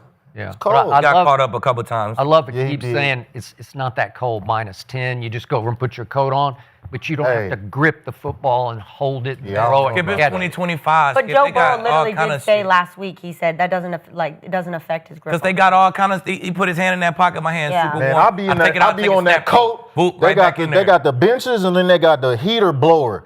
I'll be right next to the heater blower before the ball snap. I think it'd be hard Like, to you'd be catch the surprised ball. what Shedeur, what them quarterbacks have in their little pouches, man. Well, Brady said he got 10 hand warmers. He keep one hand on one side. Don't think he ain't told Shedeur this, because you got to stop the air from going all the way through. So you keep that throwing hand in there, let it insulate, and then you take come it out, and you play a you know what I'm snap, saying? and you right back to it. So the hand gonna be good. It's 2025, Skip. They ain't out here playing no ice bowls or nothing like that.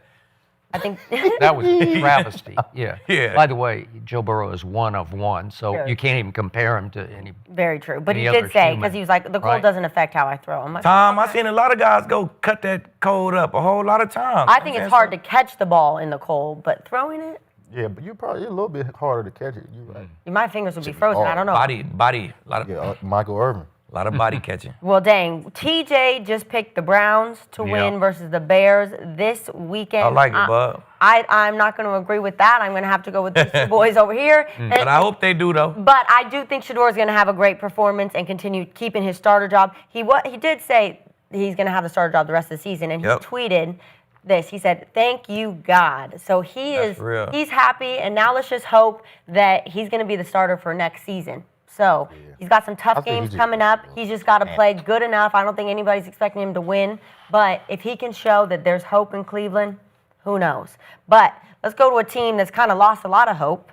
And some of their fans are really upset right now. So following the brutal 4-interception loss to the Chargers on Monday, Jalen Hurts has now been hearing it.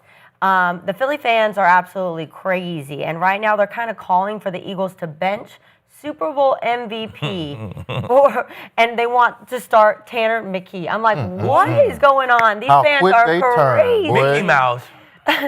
So Nick Sirianni actually had to come on and let everybody know that the starter would be Jalen Hurts, which is crazy. Like, you have to say that? Jalen Hurts, Super Bowl MVP. So, TJ, does Jalen Hurts deserve all the criticism he's getting right now? No, he don't deserve all the criticism. We all have bad days. And the Philly fans is the worst, man. Through history, you would do one thing wrong, they ready to fold the whole organization up. From old stadium, the players don't even like their fans. And that's for good reason, because as soon as you do one thing wrong, you got everybody on your head cussing and talking that Philly slang. But nah, man, I mean, it's a team game. It always comes down to it's a team game.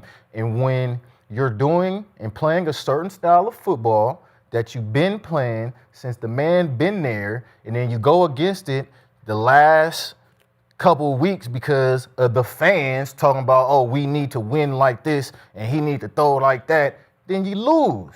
Now you're calling for the man job after he just won you a Super Bowl. That's crazy. It's ridiculous. It's ridiculous. And you put someone on them coaches too, man. Sirianni, you got to do better. You got to do better, man. The game plan got to be better. Your motivational skills got to be better. You could do a lot better, but than just sitting. Now, he ain't all hyped up like you usually see him, right? He usually on the sideline all amped up and talking shit. And, you ain't seen none of that shit. Where's the motivation in bad times? That's when you need a head coach. Yeah. That's when you need a guy with all that energy and that goal and them nuts to be talking shit to everybody. Not when it's up. When it's up, it's up. Everybody happy when it's up. Yeah. Where you at when it's low? Where's your support for your quarterback? Okay, the little support, but you need to stand taller for your quarterback. That's what you need to do. Don't be worried about saying he the starter. We all know he the starter. Unless you want to put that other, they going to run you up out of there too. You put that other quarterback in the game. Right, they going to be calling for your job. That's crazy, man. It's crazy. But Although, wait a second. you don't really believe in Jalen Hurts in the big picture, right? No, man, I believe in Jalen Hurts. No, I think my words got misconstrued. You believed This is in what him. I said. You said he was I said he's a good quarterback, top 10. Let him play his playing style. Yeah. Don't have him Peyton Manning out there throwing 40 times a game. If you have any quarterback throwing 40 times a game, and that's not what they do, it's going to be ugly. I don't care who it is. This new age of quarterbacks is not a 40 times a game throwing quarterback class. You can look at any quarterback. Max 30, 32. You win like that, but 40 times you asking, it's impossible. You can't go out there and do that, man. I don't think he deserved criticism, but even if he do throw the ball 40 times, you look at last game, shit, he had a receiver fall down, he had a receiver drop. That's 2 of the picks right there. Mm-hmm. At the end of that game, he threw dots to win the game. And what happened? They dropped. Well, that's what I'm saying. Well, they don't got nothing to do with Hurts. That's what I'm saying. No, they don't have nothing to do with Hurts. For sure. So whatever style of play he was playing, he threw dots to win the game. It didn't happen. You know what I'm saying? Before last game, he only had 2 interceptions on the year. Exactly. You know what I'm saying? Now he got 6. He's still very low in interceptions with a 4-pick game. And all he did was, since taking over for Carson Wentz, is been to the playoffs every year, been to the Super Bowl twice, won MVP, won the Super Bowl. Man, come on, man. What are we talking about here? Like, it's crazy. What are we talking about here? The run game ain't cracking. Of course, that's gonna make it harder for you. You take any of the top, you take the Rams right now and let them get stagnant on the run game. It's gonna make it harder for Stafford, for anybody. If the Cowboys stop running the ball as good, the games they don't run the ball that good, the offense is kind of stagnant. So that's just football. You know what I'm saying? Run, open up the play action. The Lions, when they don't run the ball good, it's hard on JG. That's just football, man. Yeah, so it's true. So it is what it is. To your point, Dak is throwing in 40 plus times, right? How many turnovers he lead the ball games with? He be leading with 2. 2 picks. Per game? I mean, you come on, man. Everybody. You got to be able to you run the lose ball. games, you're going to get some criticism, but Philly just take it too far. I think it's not even surprising at this point. That's just what they do. You know what I'm saying? They do this. They challenge their team come out and beat the shit out of somebody. So, hey, that's what the Philly fans do. They just doing their job. That's what they always do. You know what the old line is about them? Cliche is they booed Santa Claus once upon a time. Right. What was the stadium called? Memorial? What's that? The old stadium where they played in with at the Kirk, vet. With the yeah. vet. I said Memorial. Yeah, vet. and some fake Santa Claus ran out and they all booed him. Okay, I got it. That's what they do, man. They're a tough crowd. When I used to travel with the Cowboys on their team plane, they would take groups of fans occasionally, and it was the only place was the vet that they would tell them you can't wear cowboy garb going to the game. It's just too dangerous. They're like the Raiders. Yeah, like don't that. Come in there, yeah, don't come in there with the other team's stuff on. Coliseum. All right, so I'm going to say this again about Jalen Hurts. The day he was drafted, the day Howie Roseman stole him in the second round, I immediately tweeted, you can go look it up, Jalen Hurts will change life in Philadelphia. And that's when Carson Wentz was still riding pretty high. I just never loved Carson Wentz. I love everything Jalen is made of. He's a coach's son. Intangibles are off the charts. He's always the best in shape. He's the strongest in the weight room. He's quiet leadership. He's not like the greatest thrower of the football in the history of the NFL. He's not like Dan Marino, but it gets where it's supposed to go when it's supposed to get there. Dan Marino ain't got no chip. And what's that? Dan Marino He ain't never got no a chip. He got to the chip, but he didn't win the chip. He lost to Montana. Niners kicked that ass. Okay, all right. So I look at Jalen's resume. In 2022, he finished second in MVP. Okay, that's pretty good. That shows he's got firepower, man.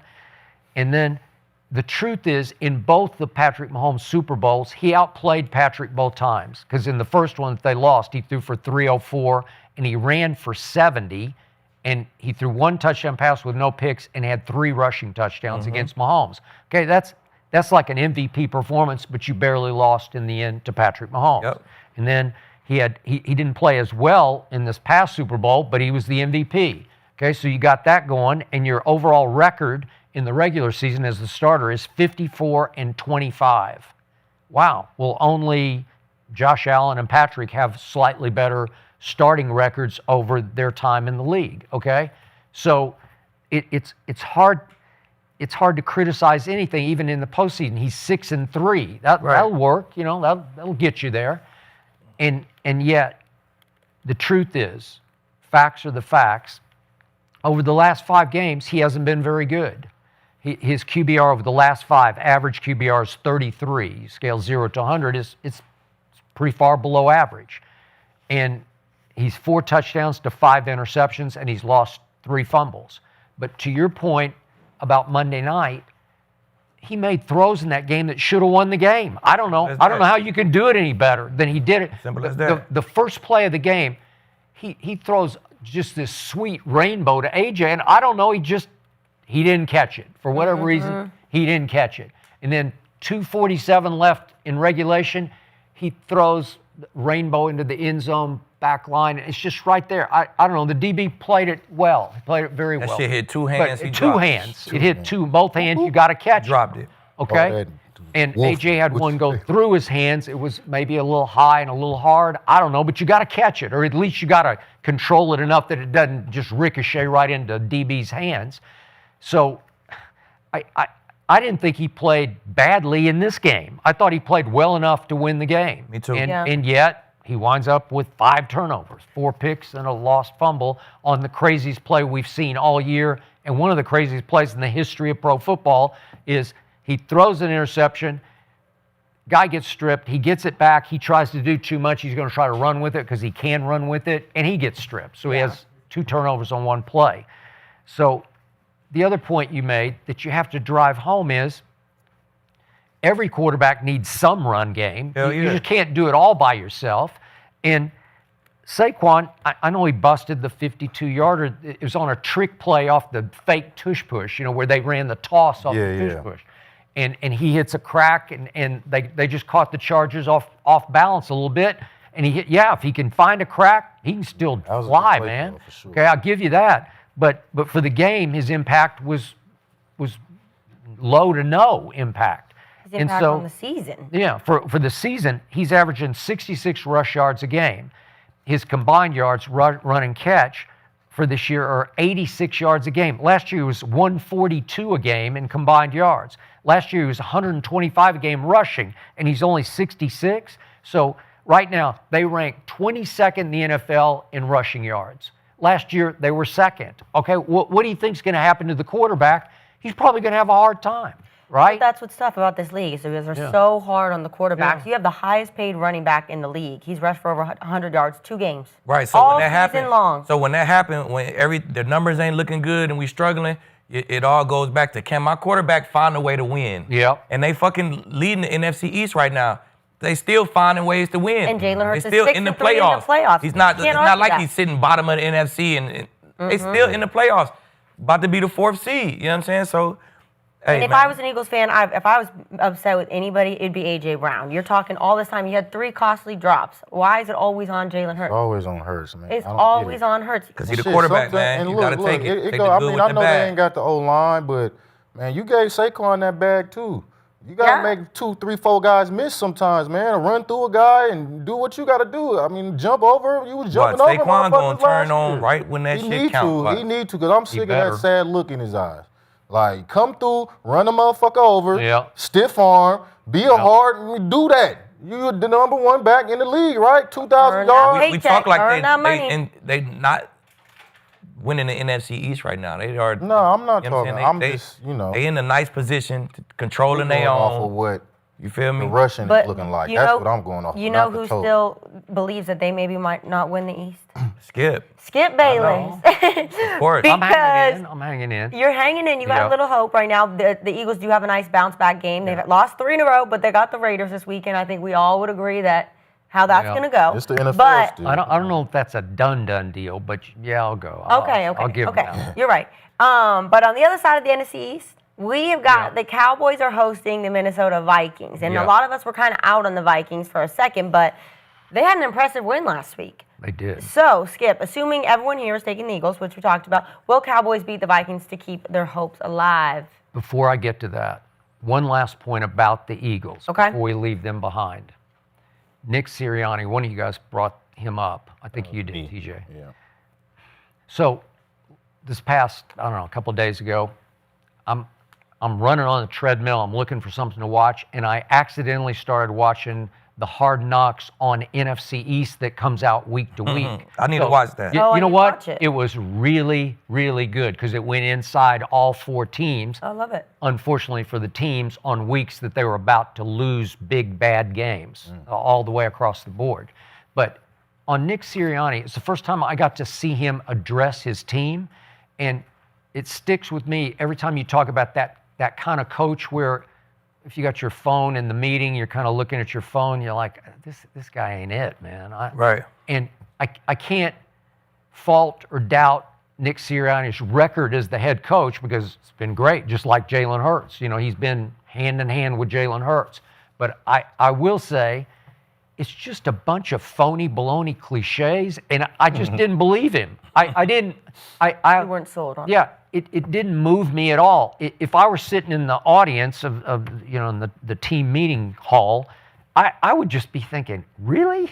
This guy is my head football coach, and it's fine when you're winning, but all of a sudden you lose a couple and you start to teeter and you start to talk about, are we going to 2023 where we lost 5 of the last 6? Then you look to the head coach to flip the right switch, to say the exact thing that needs to get said in the meeting room, and I didn't hear it. I don't know. I need to watch it, Skip, because you listen with a certain pair of ears. Yeah, I know. You would be different. With the Eagles hater ears. Yeah, he listened with a pair of cowboy ears. So he probably don't like shit that was coming out there. Like, oh, it's fake.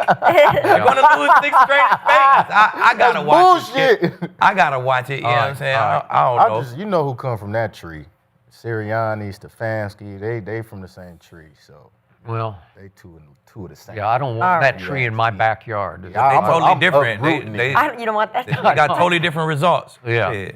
Okay. Now, results is nice. Now to the Cowboys. Okay, yeah, back to your Cowboys. So it was interesting on Hard Knocks. You could see inside as CD came off the field with his concussion, and he just said, I want to play. Let me go. Let me go back in. They said, nope, once your helmet, you're going to the locker room. No way they was letting him go back in. I don't know. Whatever. The referee was freaking out because he said he went into the fencing position. He did. Nah, Skip, he was you saw talking that, Skip. to himself. First Skip I be thought, acting like he don't be seeing shit when it comes to the Cowboys. Skip says, you got I thought he was. What? I thought he hurt his hand. I thought he rolled on his hand at first. I thought he was talking to himself. He was and like that. Okay, whatever. You didn't see when he tried to get up, Skip, his arm was limp. I didn't see it. That means you sleep, Skip. I've seen that 1,000 times. Okay, all right. He is sleep. Okay. All I know for sure about going into Thursday. Sunday night's game is that CeeDee Lamb was a full participant in yesterday's practice. Mm-hmm. And now I'm hoping that George Pickens is a full participant in the football game on Sunday night. And I believe don't get leave on that. Go off, though. I mean, That's crazy, Skip. Okay, well, I saw Randy Moss on ESPN. Randy Moss is pretty good at playing that position. Yeah. Just turn to his camera and say to George Pickens, you're better than that. And that's I saw Steve Smith, who's also pretty good, say he watched the 22 tape and say, shit, he ain't dogging nothing. Okay, well, that's what you said. What we saying? Whatever he did or didn't do, I need him to be full-on George Pickens in this game. And I believe he will be. And I don't know why, but the Cowboys have always had Justin Jefferson's number. And I don't know, he just never has had a game against them. He's lost all 3. We've beaten them the last 3 times. That probably doesn't come into play here at all. But at home, we've been dominant. Mm-hmm. We've scored 32, I'll round up, 33 points a game, average 431 yards a game at home. I think we can put up those kind of numbers, albeit against Brian Flores' defense, which hasn't been what I thought it was going to be. It's 12th in points allowed. It's still dangerous. It's good. He'll have some stuff for Dak. He'll have some stuff for CD and for George, but we're just better than they are. And look, J.J. McCarthy went to Detroit and beat the Lions. He did. It was 27-24. He didn't put up like dazzling numbers, but he did that. He did 0 interceptions. Yeah, and we went there and got blown out of the stadium. It was 44-30. So he's one up on us, but I think we'll be one up on him on Sunday night. So I'm going to say we can get to 30 against Flores' defense. And so I think we'll win 30-24. That's what I got. I like it. JJ is coming off his best game of the season now. So,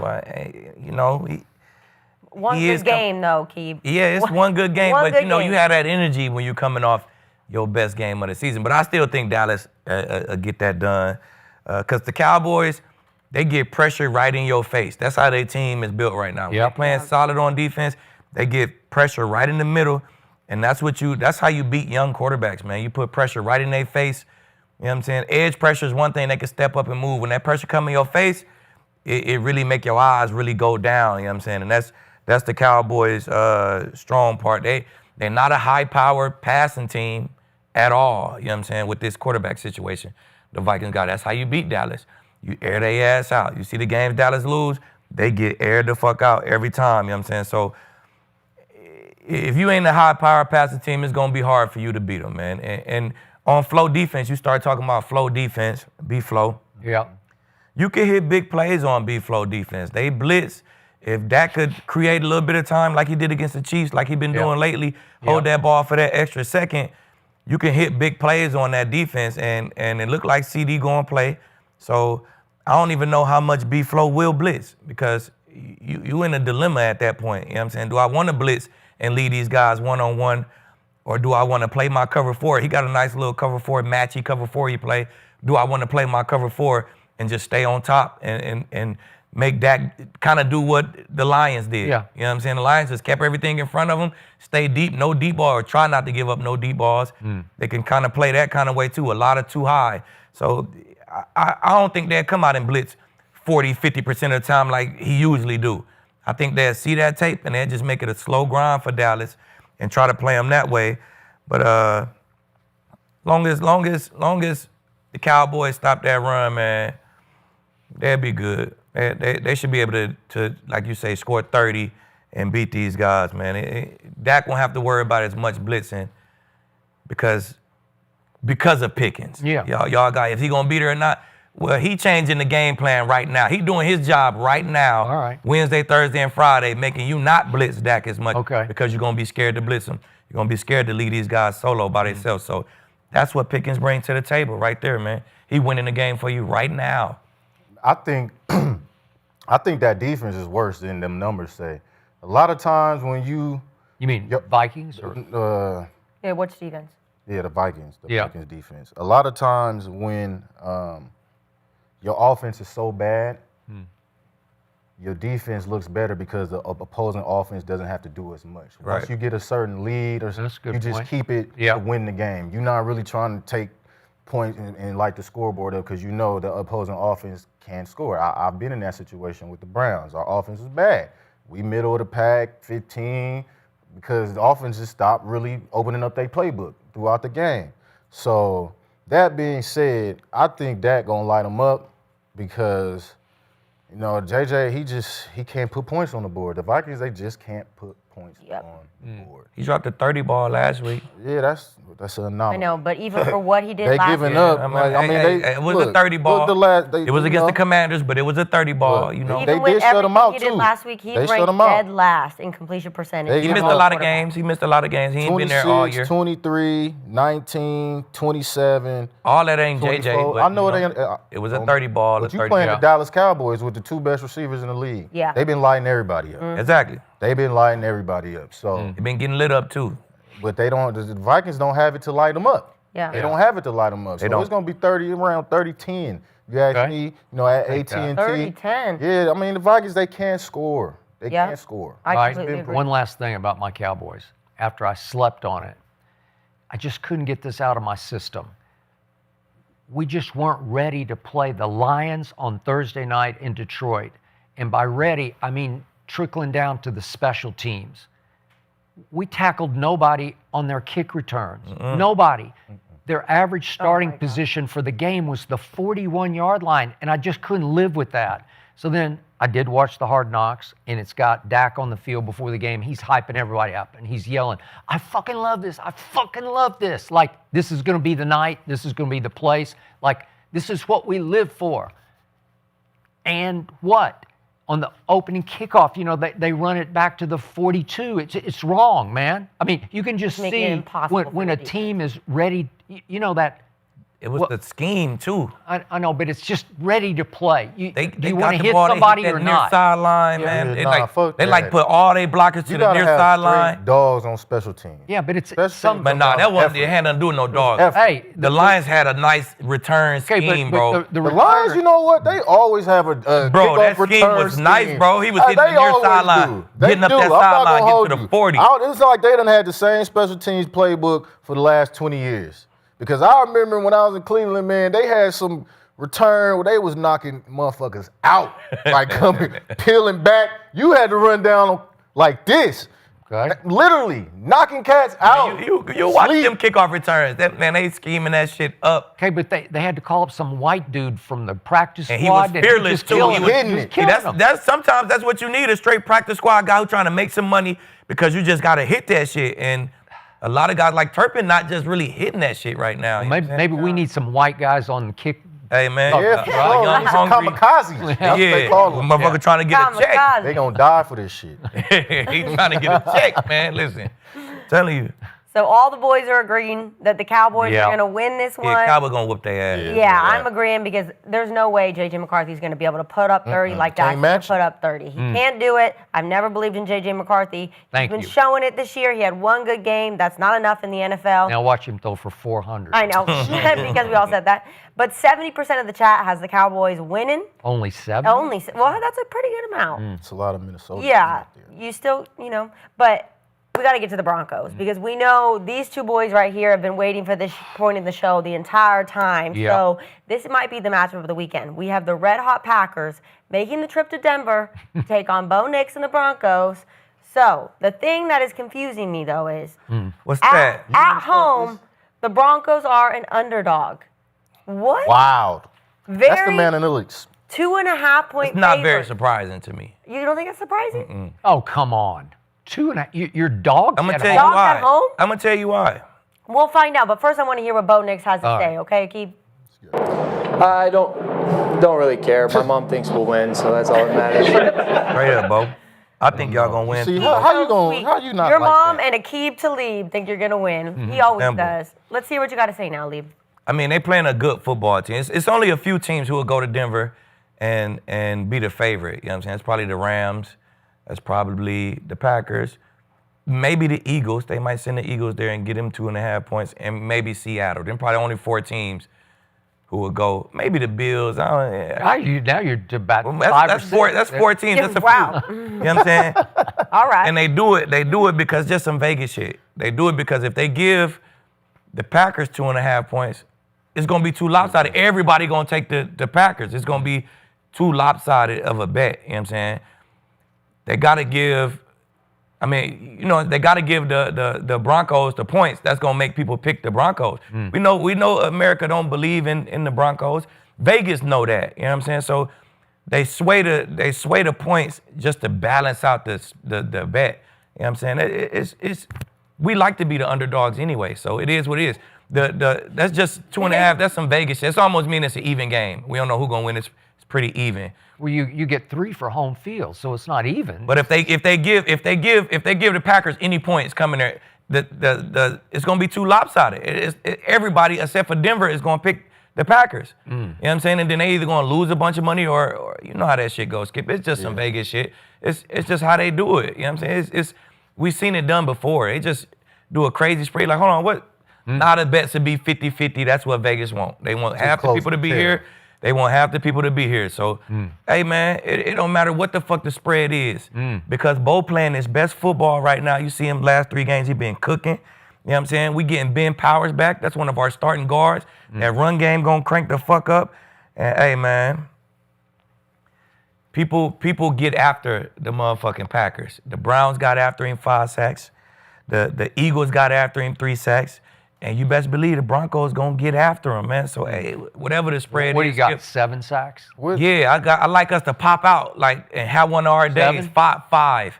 Give us 5. We're gonna have a nice 5-sack game. You know what I'm saying? We're gonna limit them explosives that he living on right now. And we're gonna beat the shit out of him, man. I like us to win by like 10. Like 10? Yeah, I like us to get like a 27-17 type game for us.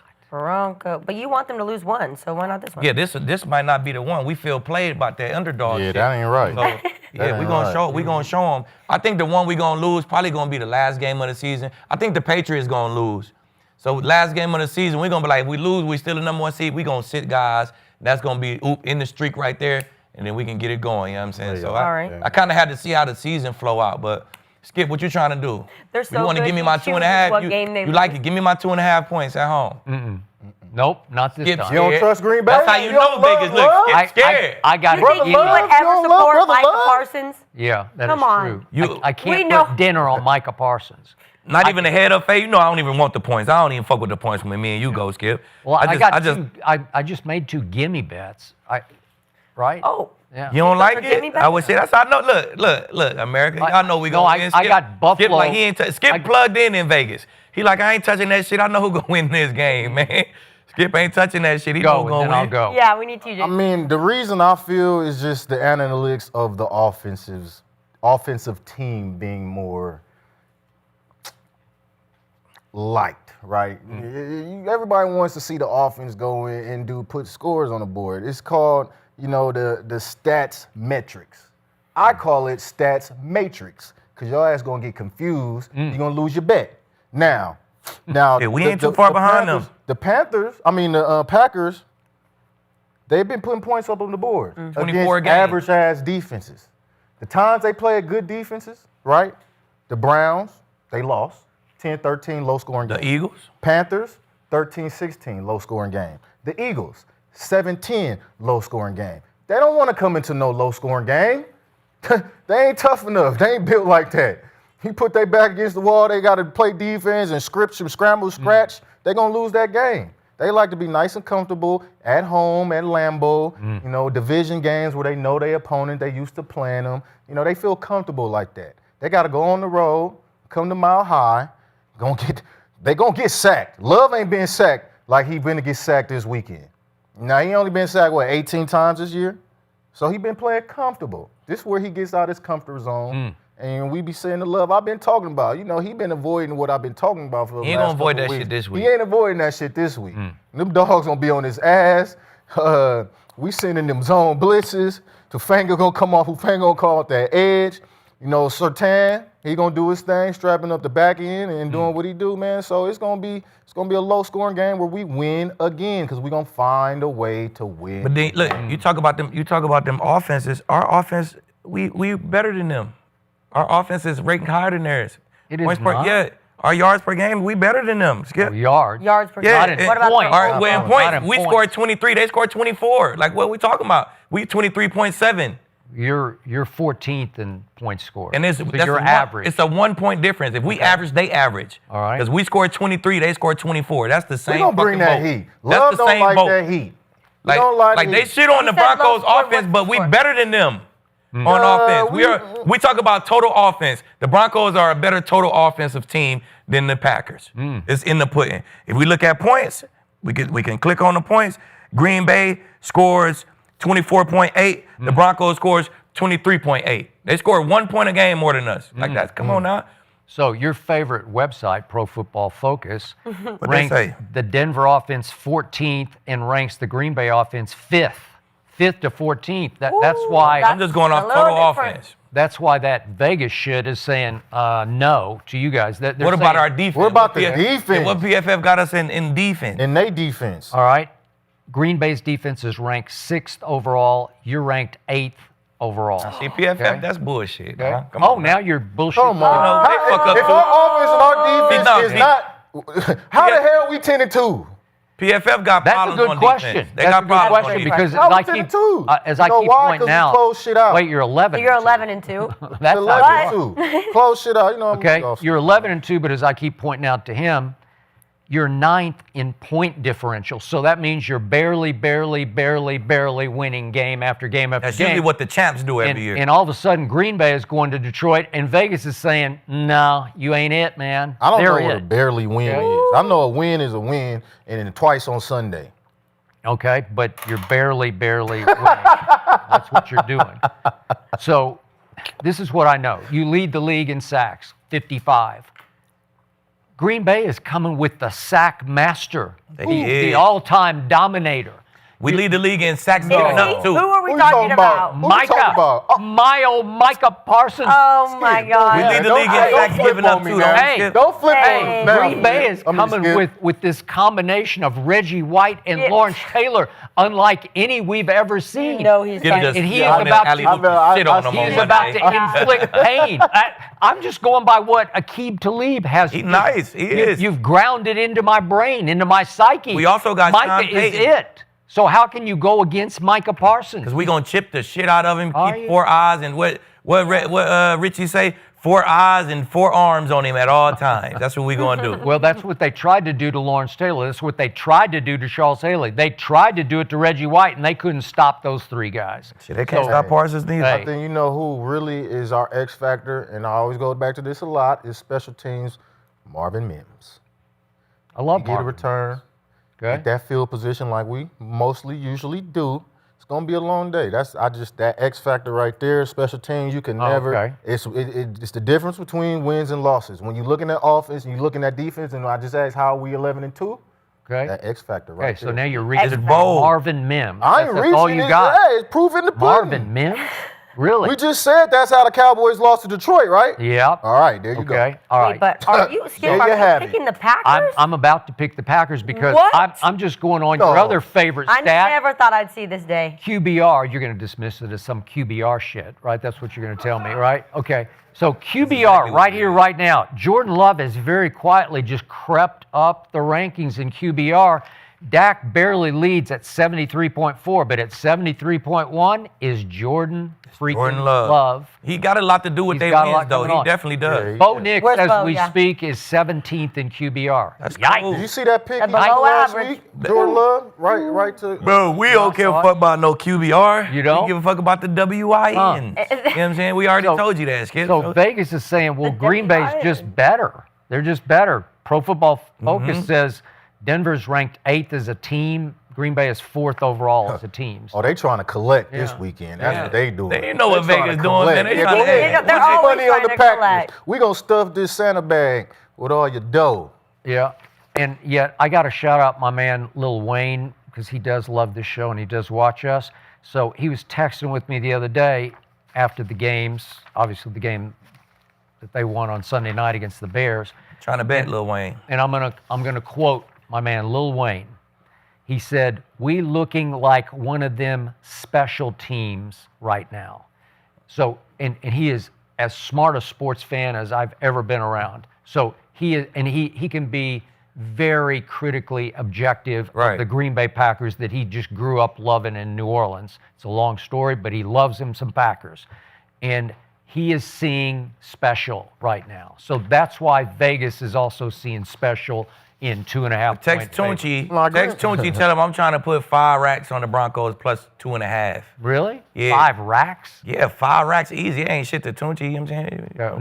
No, he spits that. Yeah, he spit He that shit spits out. that. You know what I'm saying? So yeah, just Man, a nice little 5. This is a gentleman's bet. I'm trying to do that. You know what I'm Oh, saying? so you want to bet with him? Yeah, I want to bet with Tunchi. You don't want to bet?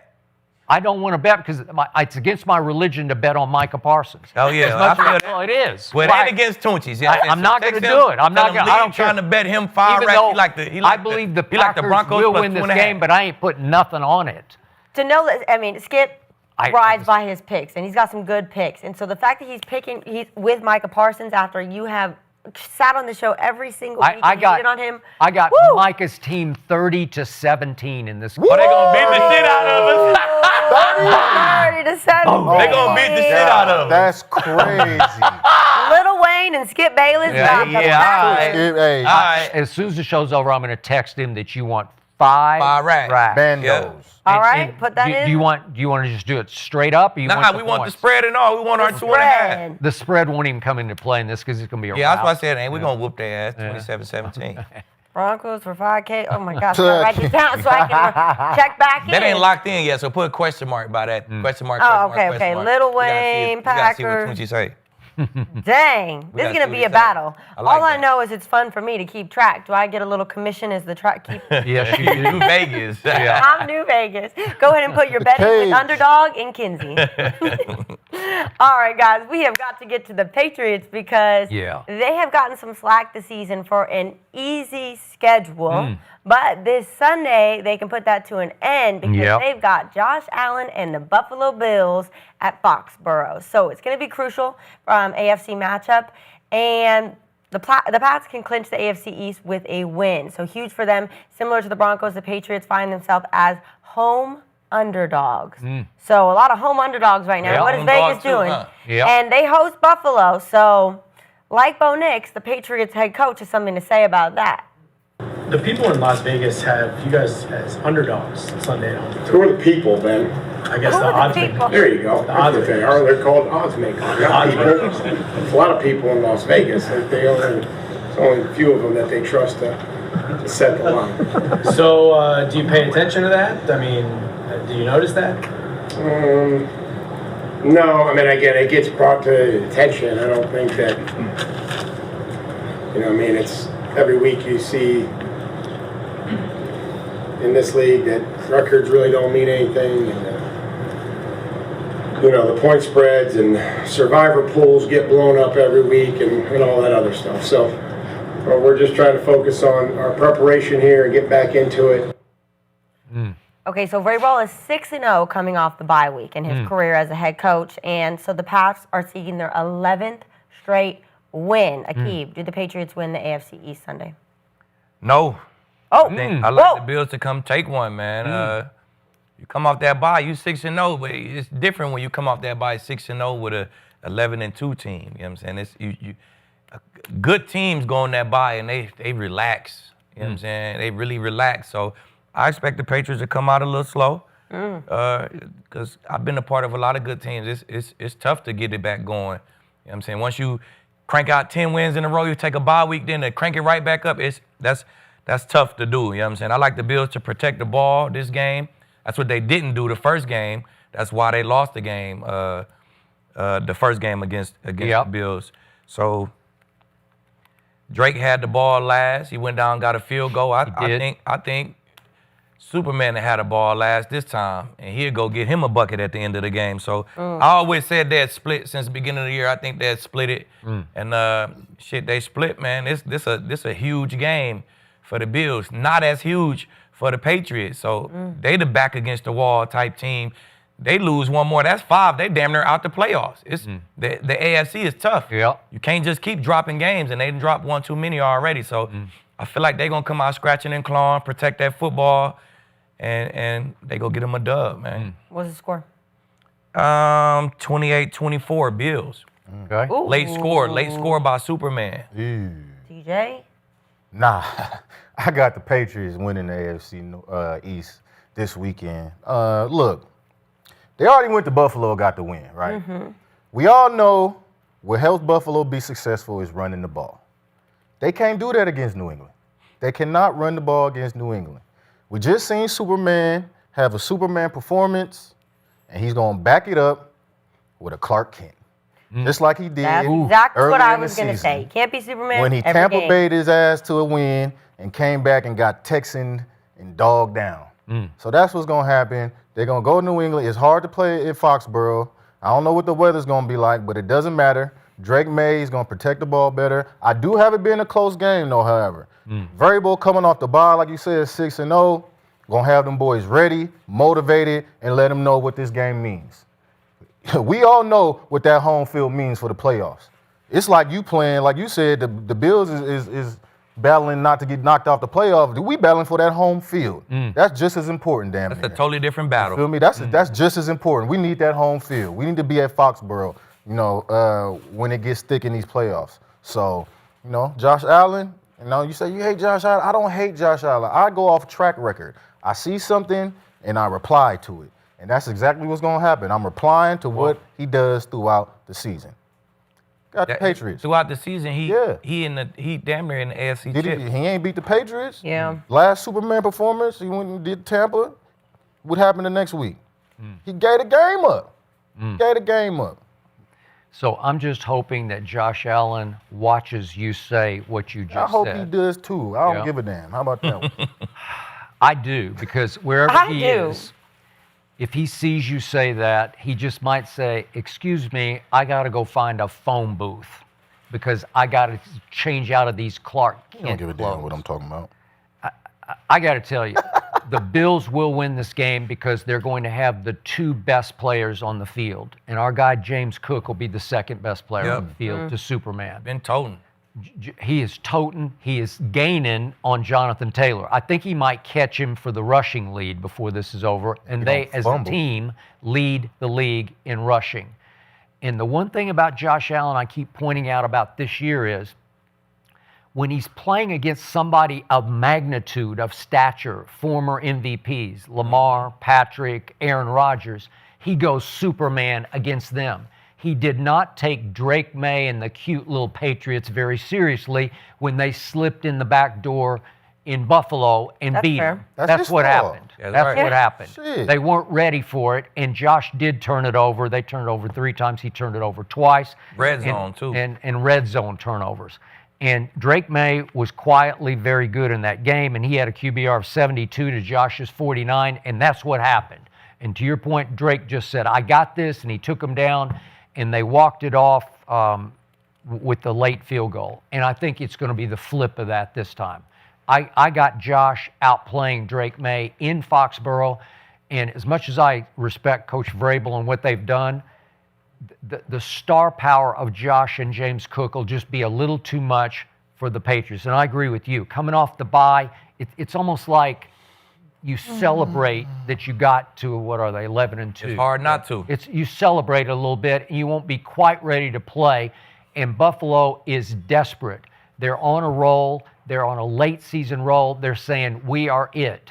And I still think their defense is average in a good way. I don't think it's because it's 28th against the run. But I still say in points allowed, it's middle of the pack, where they're good enough to do good things late in the year. That's why I bet the dinner on the future game, Philly at Buffalo. I still got Superman and James Cook in that game because I think they're on a late season roll and becoming increasingly dangerous in the AFC as a legit contender. So here we go. What's the score? We know the Bills can't 23 stop. to 20, I got. 23 to 20. Snotty nose. So they're going to continue to hang up 30. Well, they stopped Joe Burrow when they had to. They didn't stop nothing. Yeah. They did. They didn't stop shit. Yeah, Joe Burrow. They didn't stop Josh Allen from running the ball, which New England's going to do. Hopefully. Yeah, ain't no. We'll see. Ain't nobody else done it. Shit. That's why they number one in rushing. They did it once, right? They did it once. They ain't do it that game. He just turned the damn ball over when he was finna score. That's the other problem. Drove down to go to score, turned it over again. Drove down to go score, turned it over. That's what we They talking didn't about. stop him. They That's just what we turned talking the about. ball Stop over. him. If you take the ball, that's called getting stopped. Give me that ball.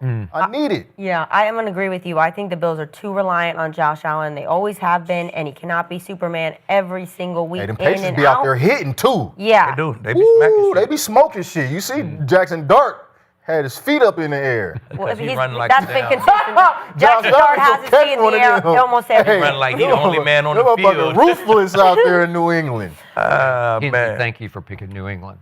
I needed I that. appreciate it. Appreciate it. So I'm going to go with the Patriots. I do want to All get right. to one last topic before we get out of here. Whew. Okay, and that is Joe Burrow. Because Yeah. Joe Burrow Let. has been looking a little sad lately, and a lot of people are concerned because he's one of the stars of the league. And let's listen to what he had to say on the podium because If I want to really keep sad. doing this, I have to have fun doing it. I've been through a lot, and if it's not fun, then what am I doing it for? So, that's the mindset I'm trying to bring to the table. Maybe I'm reading too much into it. Seem frustrated. There's just a lot of things going on right now. Ball related, personally, all the above. Like you said, there's nothing. All we can do is focus week to week and try to win games. I don't think anybody's really thinking about the playoffs right now. That's within reach, but on our fingertips. So we just got to keep doing what we're doing and try to get better. Joe Burrow looks depressed. That ain't Joe. That is not Joe Burrow. And I know, I could tell you one thing, a lot of teams took notice of these comments, thinking, can I get Joe Burrow right now? So, Skip, can you see Joe Burrow forcing a trade or retiring early? I was shocked by that. Shocked. Jamar Chase was shocked. I thought it was That's AI. not Joe Burrow that I know. And to pick that spot to say that was stunning. But I'm not going to overreact to it. And so I'm going to say barely, no, I can't see him forcing a trade. Once upon a time, probably before your time, Carson Palmer forced a trade out. After 7 years, he went 0-2 in the postseason and said, get me out of here. And they traded him to the Raiders. And yet, the saving grace of this is Joe Burrow did get to a Super Bowl. So it's not like he's 0-4 in the playoffs because he has no supporting cast. 100%. Right? Yeah. Joe Burrow did go win a playoff game at Patrick Mahomes, and he went and won a playoff game at Josh Allen. So he did that with whatever supporting cast he had. So I just think he's just killing himself right now over the fact that he had Josh Allen beat at Buffalo. Oh. With 5 minutes to go, it's 28-25 visiting team. Bengals are ahead. And he made one crazy mistake that I still can't comprehend. He tried to do a little push pass extemporaneously, and Christian Benford just goes up and snatches out of the air and pick sixes it. It flips the game on its head. And then, the very next play, he gets it tipped and picked, and the game's over, basically, even though he did go down after that and score another touchdown, because that's just who he is. But I just think he's beaten himself up for what happened at Buffalo because he thought he was going to save the day. Beat Buffalo, win out, steal the AFC North, and it just didn't happen. For what he made one tiny little crazy, completely out of character mistake, and that's what you saw coming out of his mouth just now in that soundbite. So I'm going to say no, he won't. But I'm sure a lot of teams are licking chops and lining up their deals because who wouldn't want? I still think he's the best quarterback in pro football. Yeah, I think it's possible, but it's a down time for Joe. Like you just explained, everything is hitting him right now. And as players, we go through those moments like, God damn, how bad can it get? Like it's over. He'll shake that off. Yeah. I want to see the Joe Burrow when he first came back.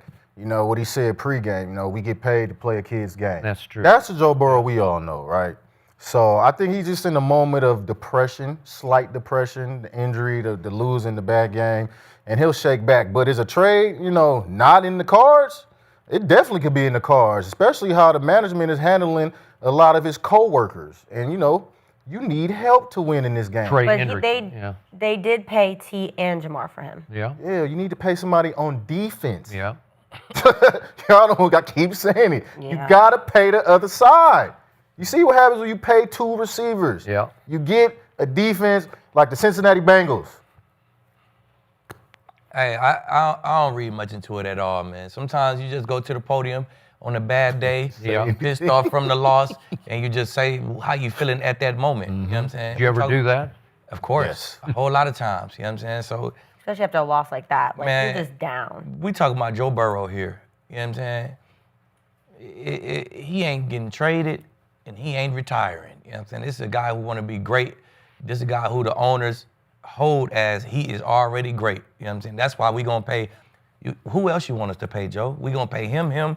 Who else you need? A running back, an O-lineman? Fuck the defense. We going to make sure Joe can drop 38 points a game, and that's just what it is. So, I mean, Joe Lightweight sending the message to everybody, man. It's like, if we not having fun, what are we doing? You know what I'm saying? Maybe it's the vibe in the locker room. Maybe a lot of people is down. I don't know what the message mean, but I don't read much into it. He going to come out Sunday and drop a 30 ball. Hey. And that's going to be very fun for him. You know who made sure he had somebody getting paid on that other side? It's Tom Brady. Y'all better pay Lieb. Yeah, but he took less. Tom always took less. Exactly. Yeah, right? I think that. For that, I mean, it's but then a lot of the Patriots, they homegrown though. You know what I'm saying? They drafted Will Folk and Spikes and Mayo and McCourty, and they drafted a whole what about bunch Harrison and shit. Yeah, they bring in a few guys. You know what I'm saying? They bring in a few pieces, but they still got to pay them a second contract. They a homegrown team though, bro. They pay you early and steal because, he looking promising, they pay you early and get it out the way because they know the cats. They just do good business in New England. You know what I'm saying? You think they should play Trey? That's what you're. I'm not even specifically saying Trey because he get a little long in the tooth. But at some point, you got to bring in some free agents. They got to just draft better, bro. They got to draft better on defense. All that come into account. Agreed. Why not? It's not fun losing. That's what Burrow said. It's not fun losing. We need to win games. The Broncos did. They was lighting up the league on offense. Got in that Super Bowl, got their ass kicked. What they say? Oh shit! Let me get TJ. Let me get Lead. Let me get DeMarcus Ware. Yeah. And what we get? Chip. But this is why the people think might do that. Might potentially leave is because the owners of the Bengals are never, ever, ever going to do that. They've never done it. They are a poverty franchise. They're not going to go pay their players. They're not going to go out of their way to make trades at the deadline and make it happen. Maybe that's why Joe's saying what he's saying. And that's what I'm saying. You know what I'm saying? Maybe he's sending the message to them like, hey, this ain't fun losing like this. Yeah. Go spend some money and get some guys. We need to be winning. You know what I'm saying? So I think if it was on the table to lose Joe, I'd be like, what do you mean? Ain't like Cincinnati a timeshare destination. No. You ever been to Cincinnati? But luckily, Joe Burrow grew up in Ohio. He grew up in Ohio. And Joe not going nowhere, man. He's not going nowhere. Hell no. And Jamar Chase is his best friend since college. That's his guy. You think he's going to leave Jamar Chase like that? He's not going nowhere, man. Hey, look, man, I got to do what's right for me and my family. And you are doing what's right for you and your family by going out and drop 30 balls every week. That's what your family needs you to do. Hey, guess what? Right in the neck. If your defense can't stop a 4th and 15, you going home. Hey, it is what it is. It's so welcome to the NFL. Yeah, but Kinsey, when you call them a poverty franchise, the cap is the cap, the salary cap, and just about everybody spends kind of up close to the cap. It's not like they don't spend the money that you have, right? Yeah. Okay, so maybe they don't spend for amenities or facilities or travel or what. But what they just had, I mean, when they went to the chip, their defense was quite, they were pretty good. Defense was trash. Yeah. Nah, they wasn't trash. Well, they were 18th ranked, we found out. Yeah, they 18th ranked. That's trash. Yeah, that ain't good. It's trash. Burrow, get us there. They seemed better. They had better pieces. Don't throw that pick. Right. Don't throw that pick. They had better pieces. pieces, and they let them walk, and that was the initial problem. Booyah. And now we're at where we're at. But I do not think Joe Burrow will ever leave the Bengals, and I think this weekend, if he gets a win, he's going to turn right back around into Joe Burrow, happy Joe Burrow. He's got to beat the Ravens' butt and be happy. He just had a bad loss to Josh Allen. You better go. It was tough. Look at that bank account.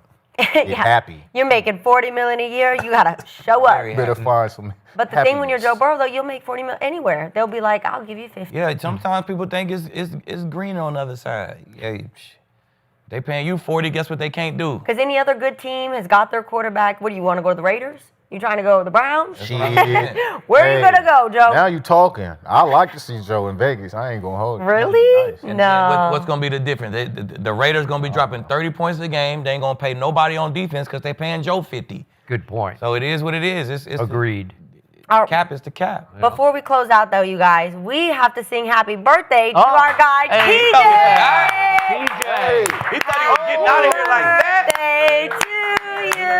Hey. Happy birthday to you. For me? Happy birthday, dear bud. Me?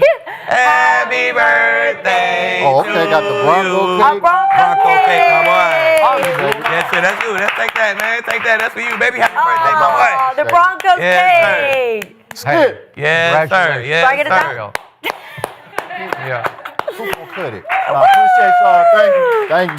Yeah. Take this home. You're like, what, 10 years younger than Aqib? 10 years older.